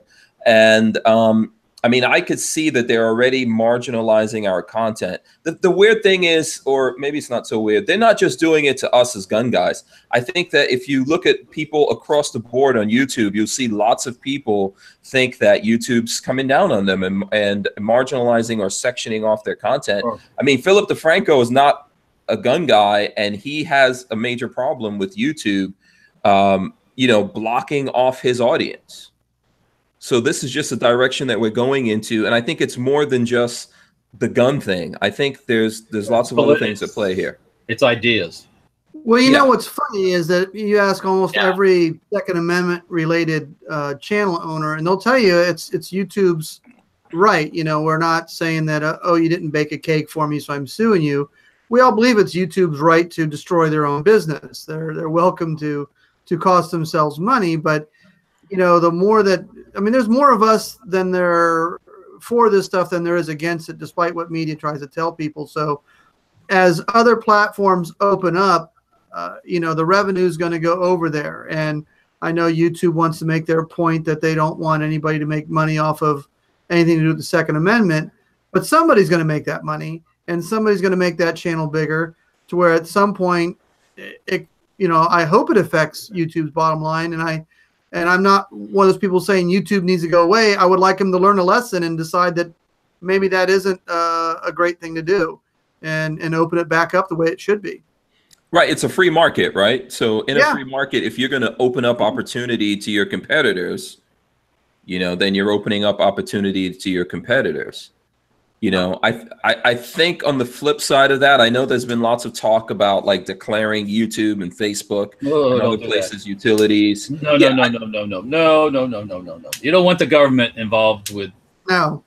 Yeah. I mean, I get the fact that they are a monopoly, and you know, antitrust laws probably could be used against Google and Facebook and maybe YouTube. I mean, I get all that, but I'm not at all for the government getting in the middle of things. I don't see how it never works out. Never. Yeah. What? Tell me one government agency that runs efficiently. Can't. including the U.S. military now. You can't. It doesn't work. Waste and fraud everywhere. Yep. And Yeah, absolutely. I totally agree with that. I think the thing, like what Steve was saying, is that the reason why none of us really want to leave YouTube is because there's discoverability on YouTube, right? You might have someone who's not really into guns, but they see the Gould brothers doing a trick shot sometime. They're like, oh, that looks interesting. And that's entertaining. And then they watch it. And then that becomes the gateway drug to the rest of freedom. Sure.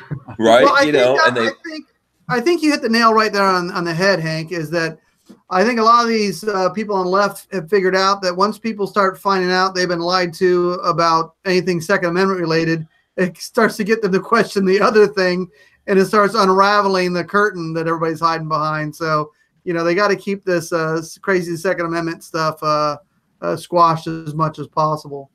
Mm-hmm. The scary part of it is not just the fact that it's just YouTube, because it's not YouTube. It's a be conspiratorial. It's a very planned effort to shut things down, not just what you see, but how you pay for it, how you can pay for it. And if they shut down how you can pay for things, they've shut it down. if you can't run your credit cards and do your business, and the bank won't take your money, you're gonna have a hell of a time. Because next thing you know, they'll say, well, you can't get a postal money order either. Yeah. Okay. Did I drop out there for a second? If you said something, you did. Yes. Oh, okay. Sorry. Go ahead. What did I miss? Well, that's the scary part about it. It's this joint effort with all these different things working against not just the Second Amendment, but anybody that has ideas that are different than their ideas.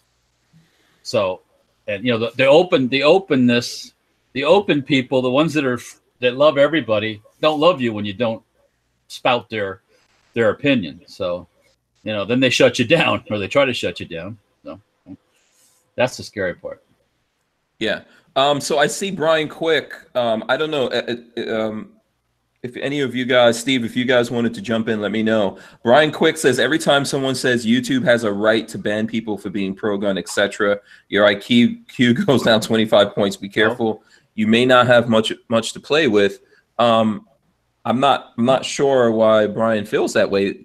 Obviously, they're a private company. They can, you have their Second Amendment, but they don't have to believe in it.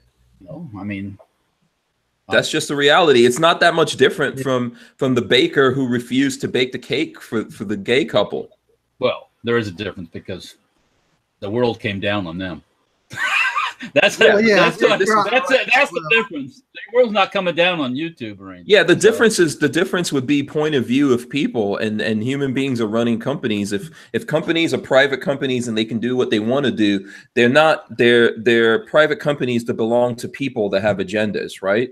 So it's just like with Shopify and all that kind of stuff. These companies can have agendas that go against what we believe in. I'm not saying that, yes, the Second Amendment exists and it's a protection, under the Constitution, but these companies don't have to believe in it. That's why Shopify can do what they're doing.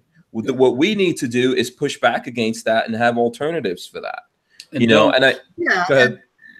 The thing is that, like when Shopify does that, there's a lot of other choices that people can go to. There's plenty of platforms out there you can just move to right away, where the argument is there's not a lot of YouTubes out there or Googles or Facebooks. They have a large market share. So it isn't so, yes, we can find somewhere else to store our videos, but it really isn't an equal to YouTube or anyone's. I mean, we get that, but yet we still believe in their right to do it to us. Yeah. Well, so here's the thing. Go ahead, Walter. Nobody else pays anybody quite yet. Like the monetization thing is a big thing too. It'll get there. It'll get there. The more they've got to have the money to pay it, and the bigger they get, just like with these two that are right now, it will get to the point where they can start monetizing it. Yeah, I think that the YouTube paying on the gun side, most gun guys aren't making that much money from YouTube for it to be anything. You have to be a gun guy that has a channel that's 500,000, 1 million, several million subscribers to really be making a significant amount of money from YouTube. I think what happens is that we have an audience on YouTube and maybe you can have people come in. You know, there's alternative ways that you can make some kind of living, or at least keep doing what you're doing. I don't think that there's not that much YouTube money out there. And what's happening is that if you listen to a lot of people that know what they're talking about here with YouTube, what's basically happening is that YouTube has money that comes in for advertising, but they want to give that money to Hollywood. So Hollywood wants this real estate and they want to make that money. And that's why they're inventing, other than their political motivations, they're inventing ways to say, no, we're going to demonetize you guys. We're not going to show you as much, because there's only so much money there and they want it to go to Hollywood. In the meanwhile, what we need is just an audience, and you know, we'll be able to do something with that. Let me give someone else a chance to jump in here. I just want to, I just want to say, and I want to point that out, because our reaction to what YouTube is doing as compared to some other people's reaction to, you know, like the baking incident, the baker's incident, the difference in reaction and the difference in how we address it is important to notice, because, you know, here are guys saying, yep, they're pulling it right out from under my feet, but that's their right. That's cool. And then there's another faction that's saying, no, they don't think the way we do. We're not doing that. They need to be punished. So, you know, I think it's important to notice the difference in how you guys react to this. Okay. That makes sense. What were you going to say, Steve? Yeah, I mean, I think it was Brian's point. We none of us like it. But for those of us that understand that private companies and individuals have their own right to do as they see fit. As a business owner, I don't want to be told that I have to support this or support that. I want to run my business as long as it's respectful to people, like how I want to run it. And I respect that with YouTube. I think it's stupid. I think they're going to lose business. I think we're a small segment of that business, and it might not even matter to them.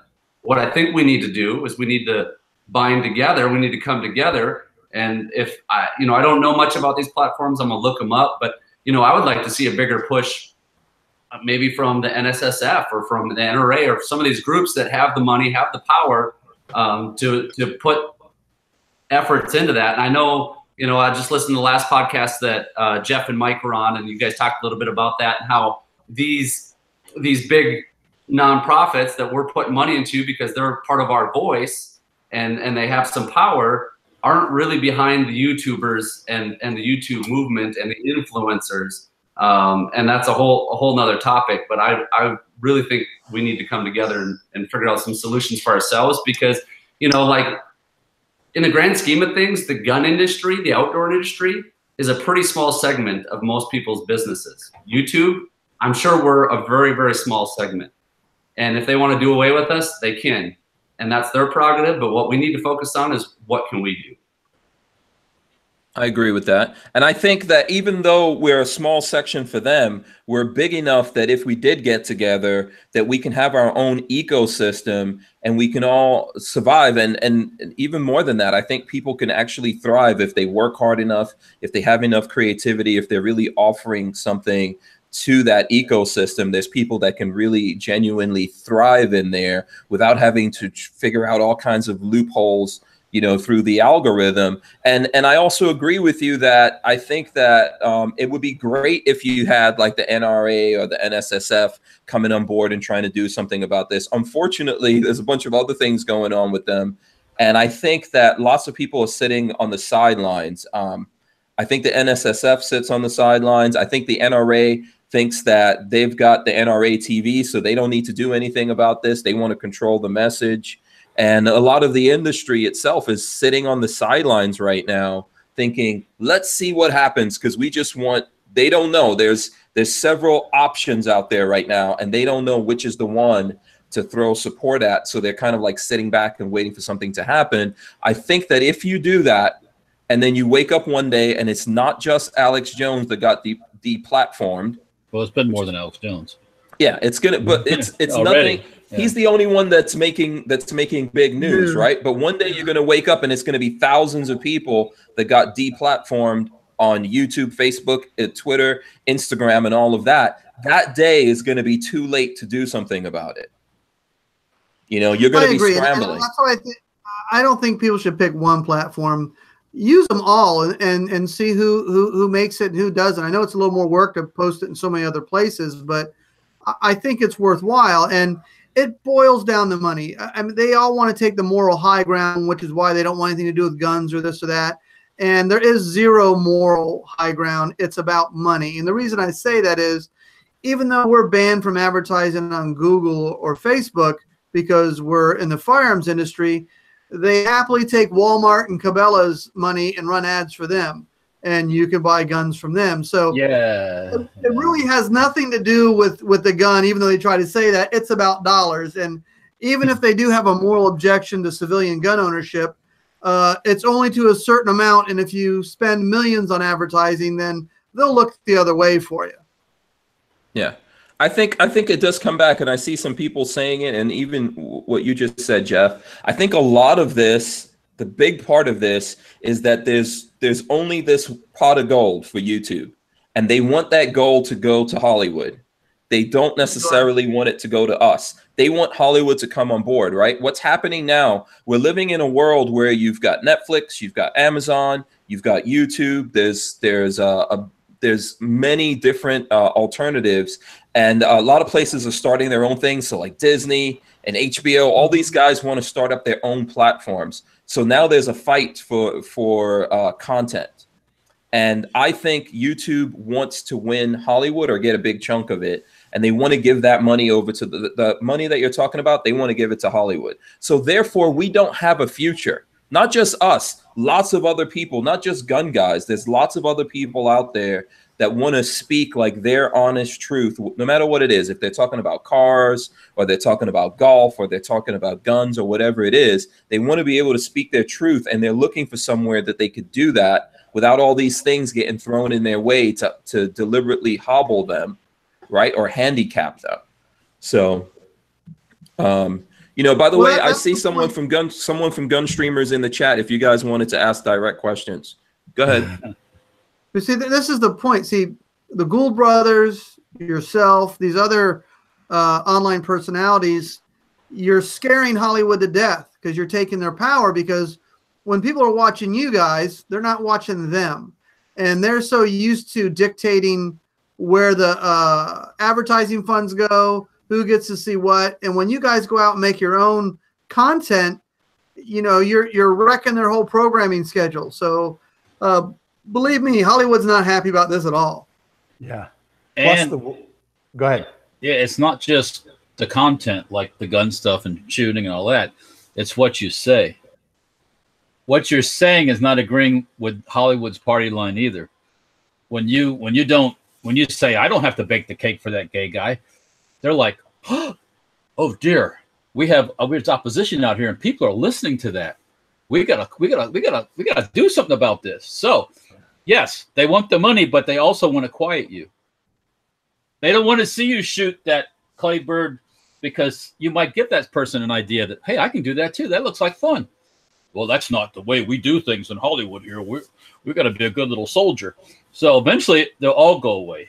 There'll be no more political expression or even talk about, even the ISIS guys will go away on YouTube, believe it or not. In the end, it's because they'll switch over this movie platform thing that they want to do and tell you what you should be doing. You should be doing this. You should be going here. You should be saying this. It's all about thought. It's all, the money will all come with that too, but it's all about telling you how to live. You know? Yeah. Go ahead. Who was it that wanted to jump in here? I did. I'm not sure that this generation of kids is going to bite on that, Walter, seriously, because, you know, I have an 11-year-old, and he would recognize a YouTuber over a movie star anytime. As a matter of fact, he has no idea, even if he saw a Spider-Man movie or whatever, he doesn't remember the actors, but he'll watch a YouTuber, you know, 390 times in one afternoon if I let him. But these kids, they recognize YouTubers and they like that freedom. I don't know that you're going to break them out of it at this point.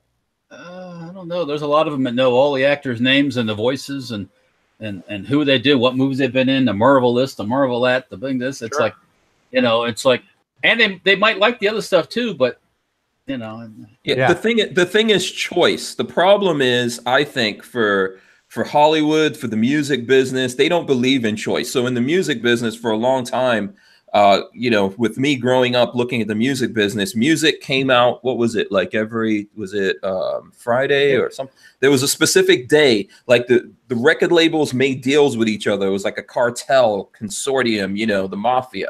Like, okay, this album's going to come out on this day, and this is going to be the #1 thing. This is going to be played on the radio. The choice is what they want to take away, because right now a kid has the choice, or people in general have the choice of saying, I'm going to look at this, I'm going to look at that, I'm going to look at that, and I'm going to consume whatever I want to, and they want to take that away from you.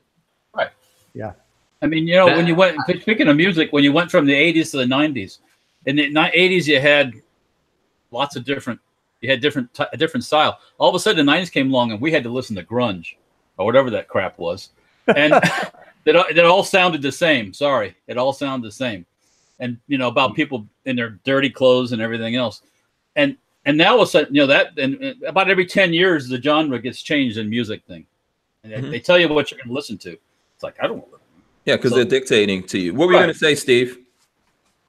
I think just times have changed. So like, even if Hollywood wants to take over the platforms, I think the younger generation especially doesn't want to be put in this box. They don't want to be told, this is what you have to view. We've created this. We've put the money behind it. This is what you want to have to view.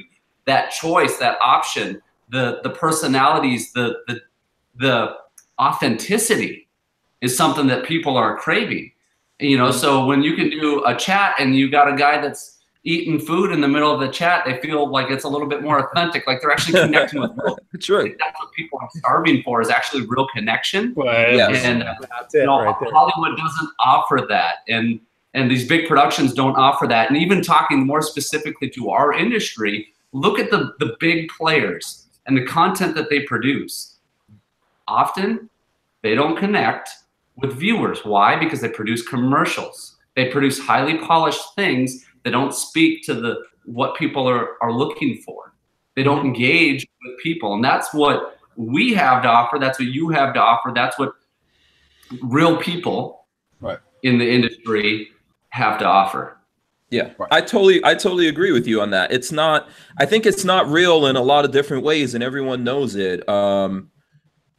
This is the major problem that we have, and especially the audience. The audience knows what's real. And sometimes that works even like the other way around. And I think they could tell, like, okay, these people, like, for example, with you guys, people are connecting to you. You know who your audience is, right? You guys are actually talking, connecting with them. They know who you are. They could tell that you guys are real. They could see, like, okay, these guys are brothers, and it's just like me and my brother, because we fight all the time, and I tell him I'm the better looking brother, and there's emotion. Yeah, it's real. It's real. You can. That's the big thing that I think. Look, here's the thing. I was looking at I don't know if the younger people know anything about Richard Chamberlain. Do you know who Richard Chamberlain is? The English Prime Minister? No, is it Richard Chamberlain? The actor. Oh, yeah. Actor. Yeah, okay, the actor. Yeah. Yeah. I think it was Wilt, wasn't it? No. That's Wilt to Stilt. No, Richard Chamberlain. I think he was the actor that was in those like Indiana Jones type movies. I forgot what they were called, but they were like these adventure kind of movies. Someone's going to tell me here in the chat the adventure movies that he was in. He made several of them. And the weird thing is, like, I was looking at it, and then because of today's, like, the internet and all that kind of stuff, I came to realize when I was looking at it again, I was looking at it on IMDb, and it was talking about how, like, he's actually like a gay guy. But in these movies, he's playing like the dashing hero guy who's into women. I've got no problem with him being gay at all. The thing is that here was a guy in Hollywood trapped into playing this role that he really wasn't, and that he didn't really want to play. And then we're also trapped consuming that, not knowing what we're consuming, or even knowing it subconsciously, like there's something about this that's not really real. And people want stuff that's real. If you're gay and you want to consume stuff that's relative to you, you want to be able to go out there and find it, and it's real, and you could consume it. If you're into hunting and you want to consume something that's into that, you don't want some dude who's pretending to be a hunter trying to tell you that. You want to consume the real thing. This is what everyone wants, no matter who they are, no matter what walk of life they're coming from. They want to have that choice.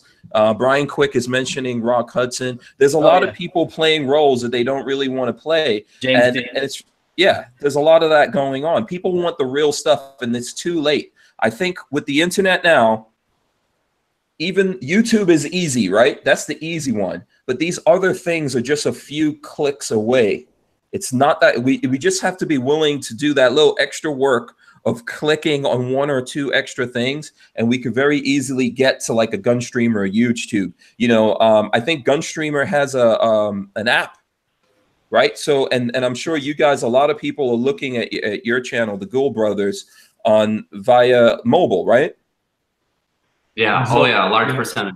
Yeah. So if we're getting into that stage now where the platforms that are rising up can catch up to that and be able to be on mobile, be on the app, to be able to do this thing and do that thing, it's too late. The genie is out of the bottle. We have the internet. All they can do is slow down progress a little bit, but they really can't stop it, in my opinion.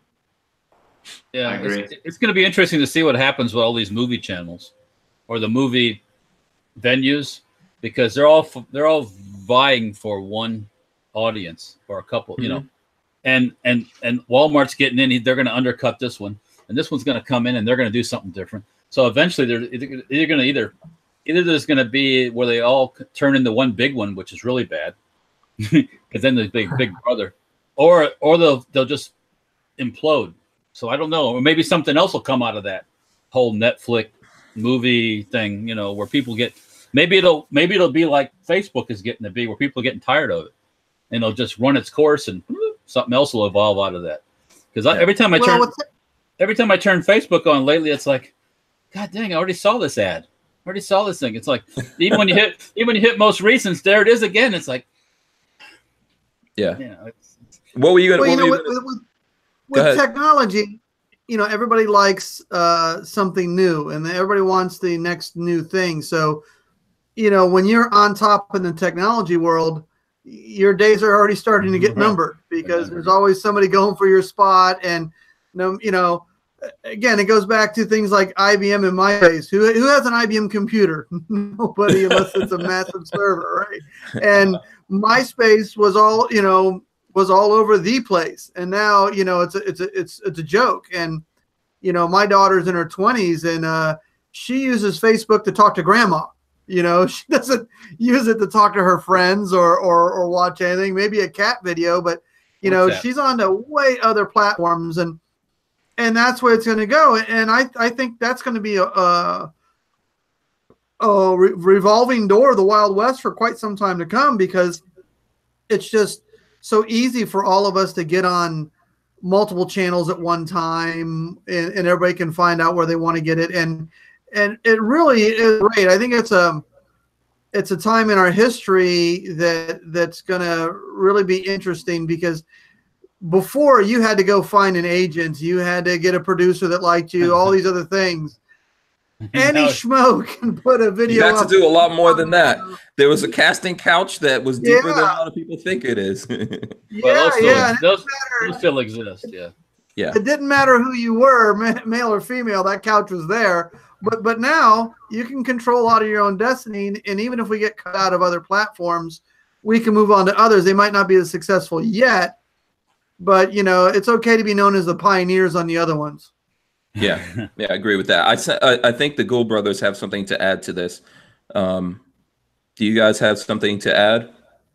I don't know, like this whole content thing, like our whole world's become about content and platforms and content, and we're part of it. We make it. We're creators at the same, and we're on social media and we're posting, and, you know, we're at these events, and it becomes, oh, we need to make these posts. We need to be in front of our audience, you know. And I sort of have this thought that I think the pendulum's gonna swing. At some point, people are gonna realize that we've been so disconnected from our lives, consuming content, being on social media, making posts, recording ourselves, doing these different things, that we haven't been experiencing life, that we haven't really been connecting with the deeper whys and meanings of life. And I think the pendulum will swing back when people start to disconnect from content and go, holy crap, like I can go out for a walk with my kids. I can go, do this or that or the other. And I don't have to sit here and be a zombie on my next dopamine fix looking at social media. And it's a weird thing for me to say, because like a big part of the way we run our business is by creating content. But I also see the huge detriment that content. I don't think it's weird. I think like what you're saying is real life is going to become retro, and retro will be cool. It's kind of like HKs. They're cool again. Yeah. Oh, I'm sorry. Yeah, absolutely. People aren't going to stop. I hope that you're right. Yeah, go ahead. I'm sorry. Go ahead, Steve. People aren't going to stop consuming content. I mean, as long as TV's been around or radio's been around or newspapers have been around, people consume content. That's not going to stop. But I'm just saying, going from one extreme, kind of where people pull back and it becomes now cool to not be consumed by social media and content, may happen at some point here. Yeah, I think I agree with you. It's kind of what we were talking about in the beginning. I would love to see you guys do what you do live and in person. To me, that would be, I'm surprised that there's not more people doing it, and folks aren't even getting together and doing that. Like where I could go see you, I could go see Michelik, I could see this person, not a 2-gun or a 3-gun match, but to see some cool shooting, go down. That's not in a movie. It's kind of like that's exactly what we thought. We thought, we haven't seen this start to come together, and, meeting the Gould brothers and meeting Devil Dog and talking with yourself, Hank, we really felt, the viewers would love to meet these guys in person. And I think that'll go a long way. So that's why we really thought this would be just a great thing to do for National Shooting Sports Month is to let that viewer, hang out with you guys and do something that it's hard for Hollywood to give them.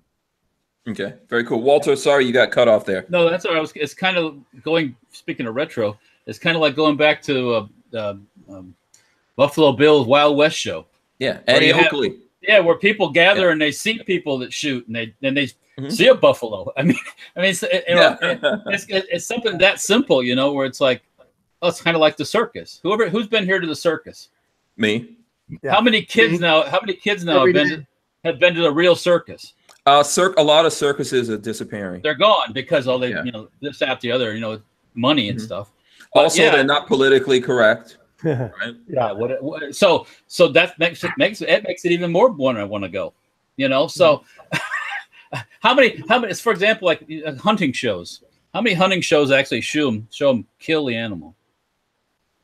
It used to be in the hunting show they shot the gun and then they didn't show the animal drop down, or the arrow poof.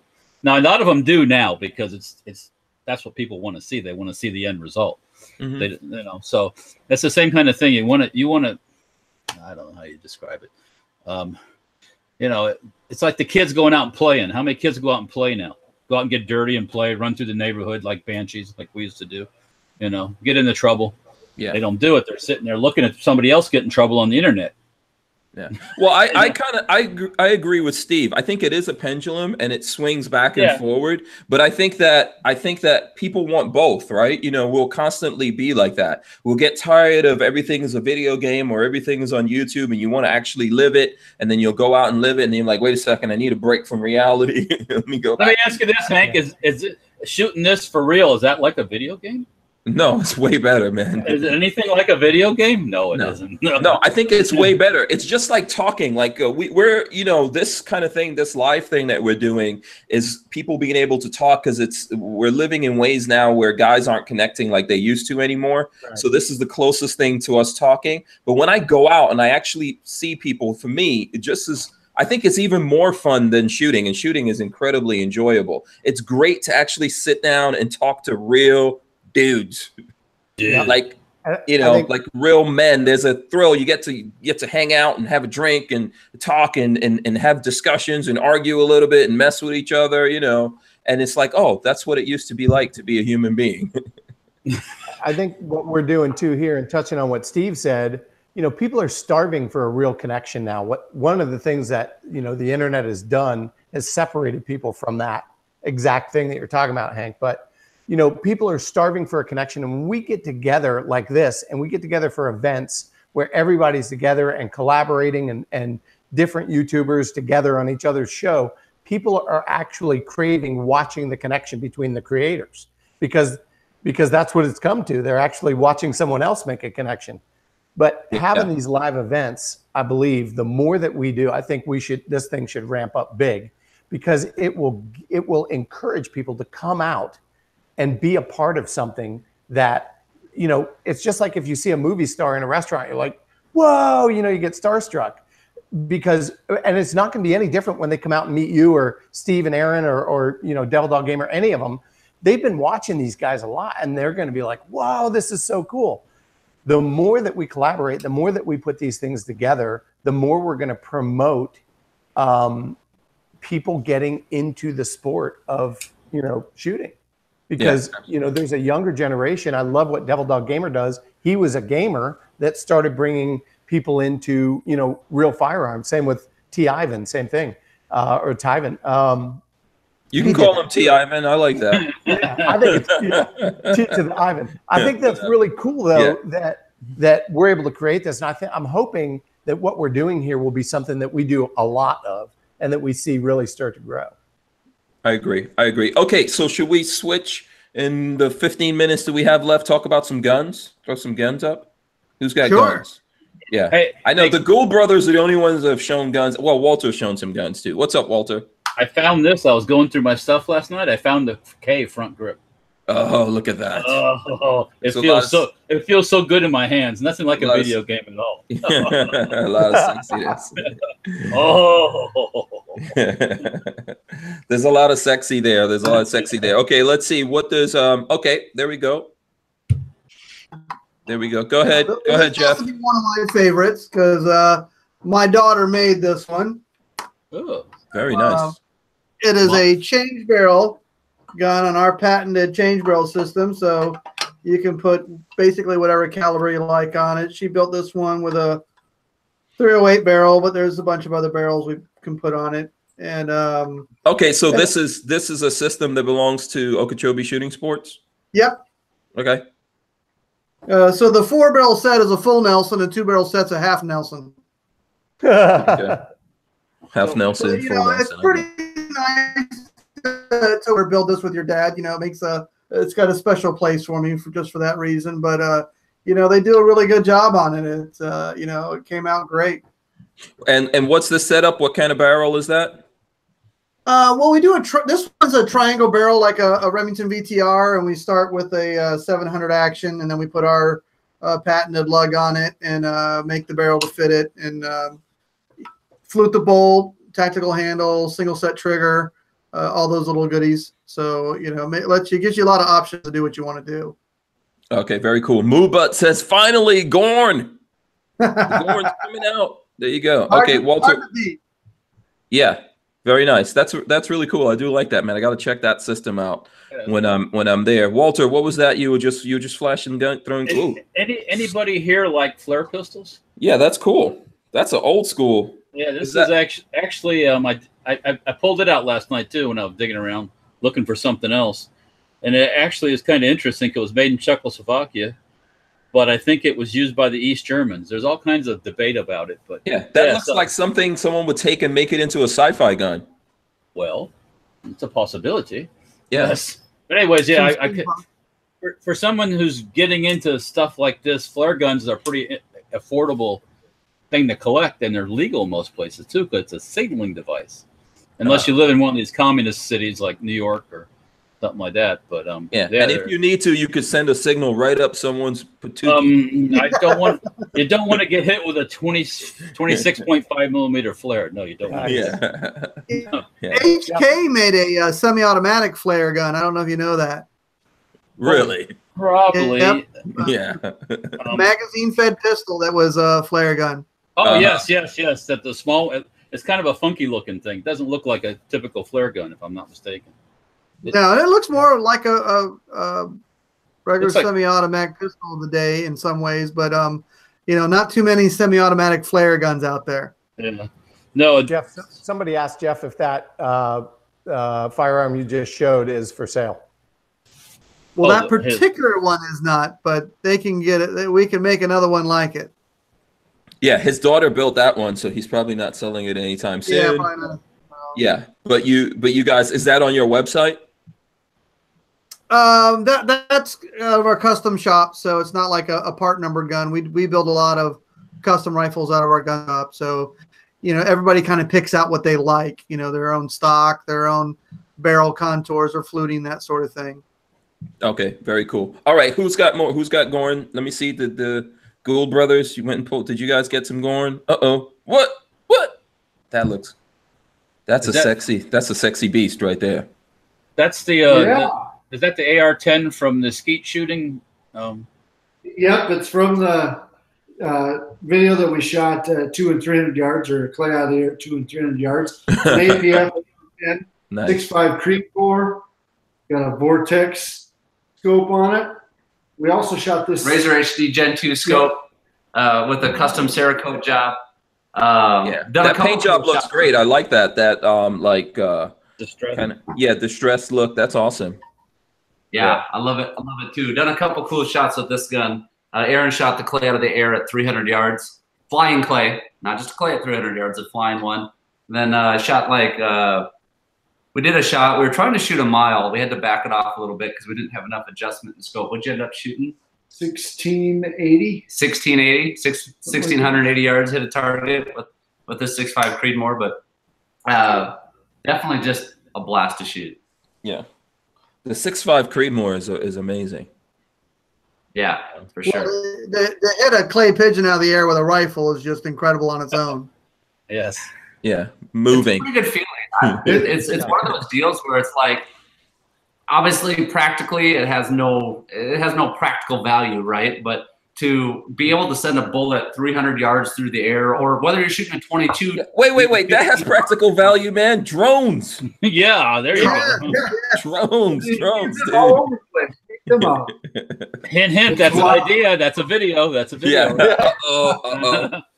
Send us a drone. Anyone that's willing to donate the drone, we're more than happy to do the video. Wait, who's gonna control the drone though? See, that's the thing. It cannot be you guys running the drone. It has to be someone else flying the drone that doesn't want the drone. So someone has to volunteer to bring their drone there and try to stop you from shooting it down. Sounds like a brother battle video, actually, where someone flies the drone around and Aaron and I are each shooting at it, and we see who can get it first. Competition.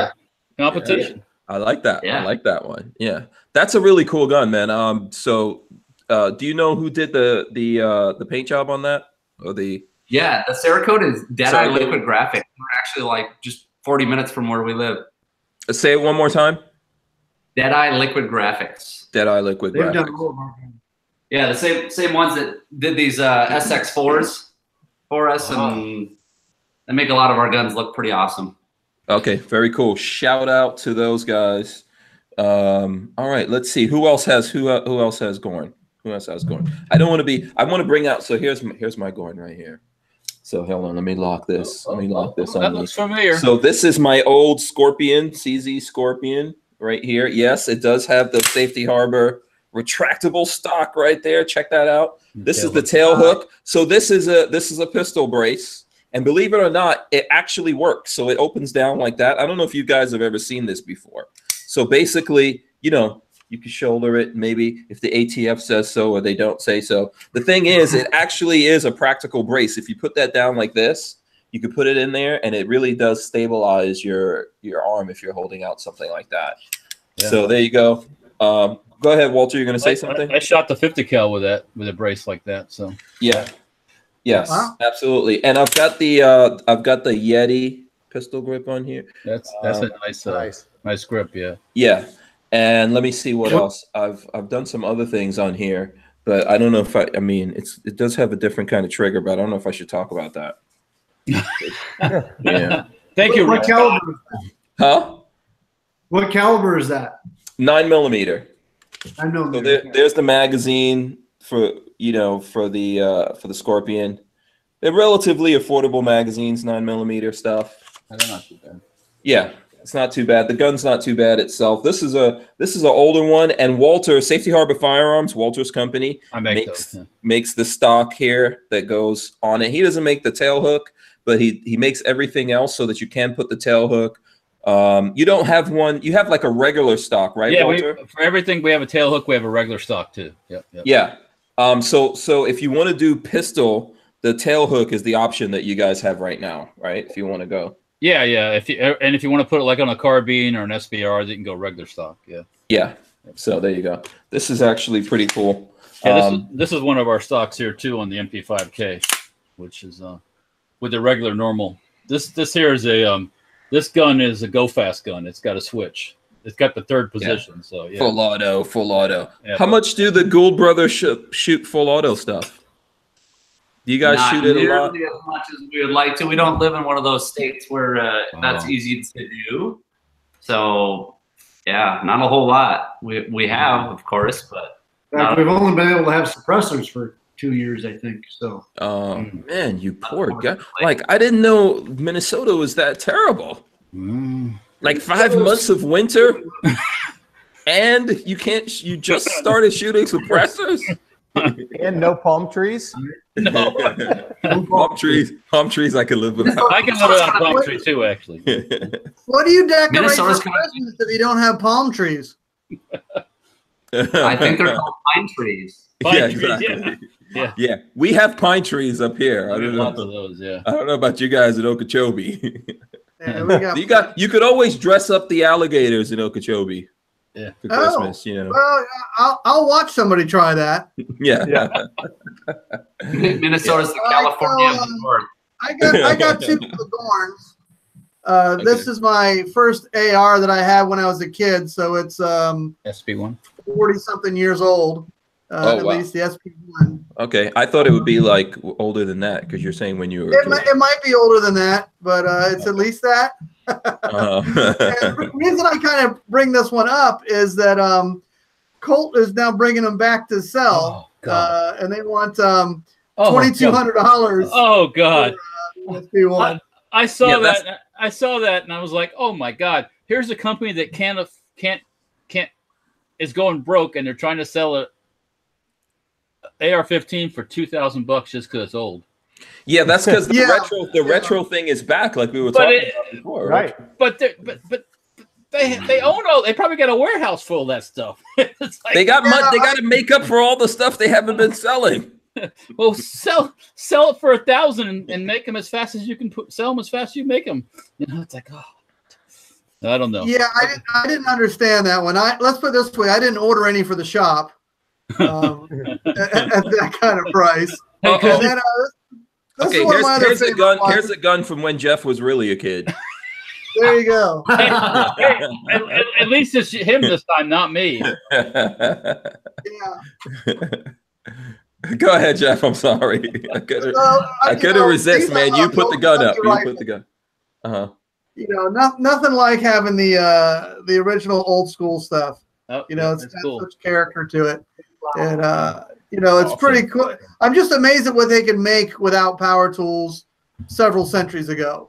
Yeah. You know, so I'm just impressed with the workmanship and the brains it took to build these things. You know, when you didn't have very much automation of anything. Absolutely. That's really cool. Yeah. Hey, I want to point out real quick. You know, at the YouTube event, Walter mentioned 50 cal. We have a 50 cal Barrett that we rent, and the boys mentioned fully automatic. We have fully automatic that you can rent out there too. So I want to make sure people are aware that when they come to this event, we're going to have different stations where they can do things like that. Yeah, absolutely. You know what? In the time that we have left before we wrap up, maybe you guys should tell everyone about this event that's going down one more again. Who's going to do that? Mike, I'm guessing. Sure. So yeah, we talked a lot about the you know, getting together and collaborating and having all the different guys in you know, different areas, but also together and joining. And we really want to encourage people that come out for one creator or another, you know, get to know some of the other guys that are there. You know, for a creator, they're not worried about losing you because they know that you know, as their fan, you love them.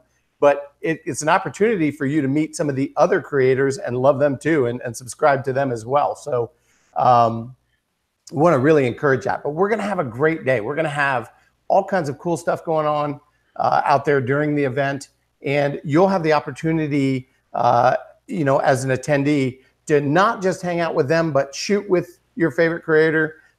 Try some new firearms that you've never tried. And I encourage you, bring some friends out that don't shoot. Bring some people out that haven't experienced the range at all, and let them really see some cool stuff, because they'll be hooked after this, and you'll have a friend to come out to the range with. So, you know, bring people that you don't think would show, invite them, see if they'll come. You know, again, a free event is, you know, kind of a great way to get people out there. And it's August 25th, right? This upcoming August Saturday. 25th.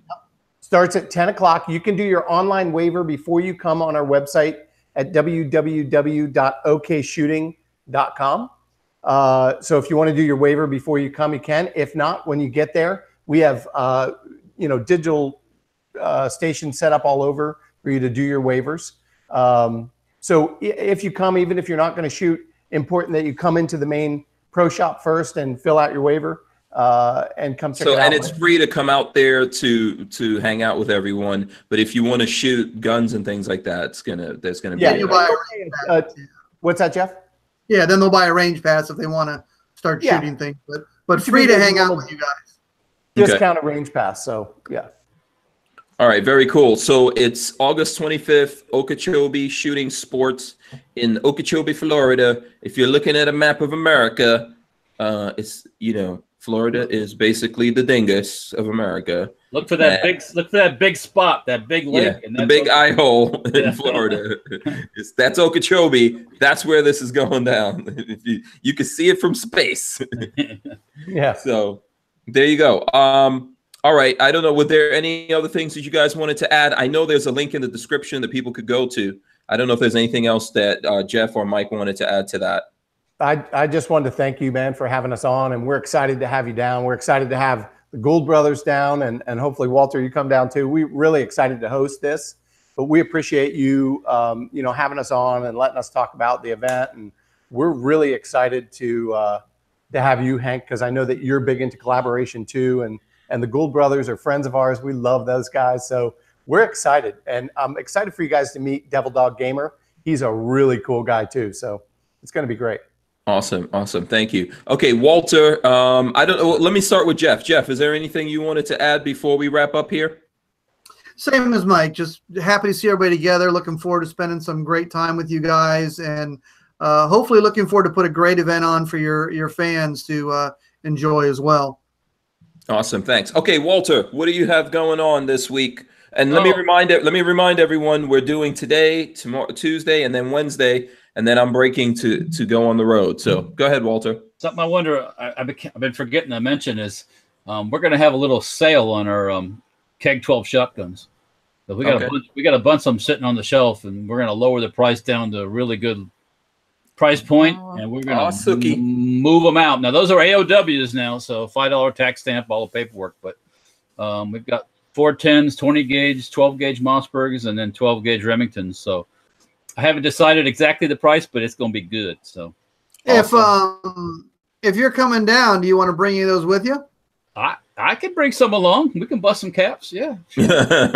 always. Yeah. Absolutely. Yeah, we can do that. Yeah, no problem. Okay, very cool. All right, make sure to follow Safety Harbor Firearms on Facebook, Instagram, Twitter, all that kind of stuff. All that good stuff. Walter's out there. Same thing with Okeechobee Shooting Sports. They're everywhere on the social medias. I'm going to go to my awesome guest, the Gould brothers. It's really great meeting you guys, man. You guys are a lot of fun. Thanks for coming on the show. What do you guys want people to know out there before we break up here? Where do you want them to follow you, etc.? Well, of course, we're on YouTube, as we talked about, Instagram, Twitter, Facebook, Gould Brothers. You search it, you'll find us wherever you like to consume content. We're super excited about the 25th. Just come out, hang out with you, hang out with fans, hang out with new friends. And I think what you'll find, you know, is hopefully you'll see that we're pretty normal guys that just have passion, that have drive, that do some really cool stuff with shotguns. But looking forward to hanging out, looking forward to catching some sharks. Jeff. Oh yeah. Well, Looking down, Jeff. we'll put you on them. Yeah, absolutely. Yeah, that's going to be fun. You know what? What was that? What was that? Oh, no, so it'll be up to him after that. Oh, okay. Well, you guys got to be able to drag him in. Yeah, I was going to say, who's doing the cooking? Yeah, good point. I know a guy. Oh, you know a guy. Okay, cool. All right. Good, because, you know, I mean, the stomach has to get fed, man. Yeah. The stomach has to eat. You know what? This has been awesome, actually, meeting the Gould brothers. You guys are really cool. I really appreciate you guys coming on. And I'm you know, even more so now looking forward to hanging out with you guys down in Okeechobee. Likewise. Awesome. Thanks. All right. So we're going to wrap it up here. We will be back tomorrow, Tuesday. We'll also be here on Wednesday. And then we'll be in Okeechobee at the Okeechobee Shooting Sports. If you want to come hang out with us and the Gould brothers and everyone else that's going to be there at the event. I'm Hank Strange. Thanks everyone that sponsors us, our patrons on Patreon. We're Patreon/Hank Strange. Thanks a lot. I will see you guys tomorrow. We're out of here. Peace.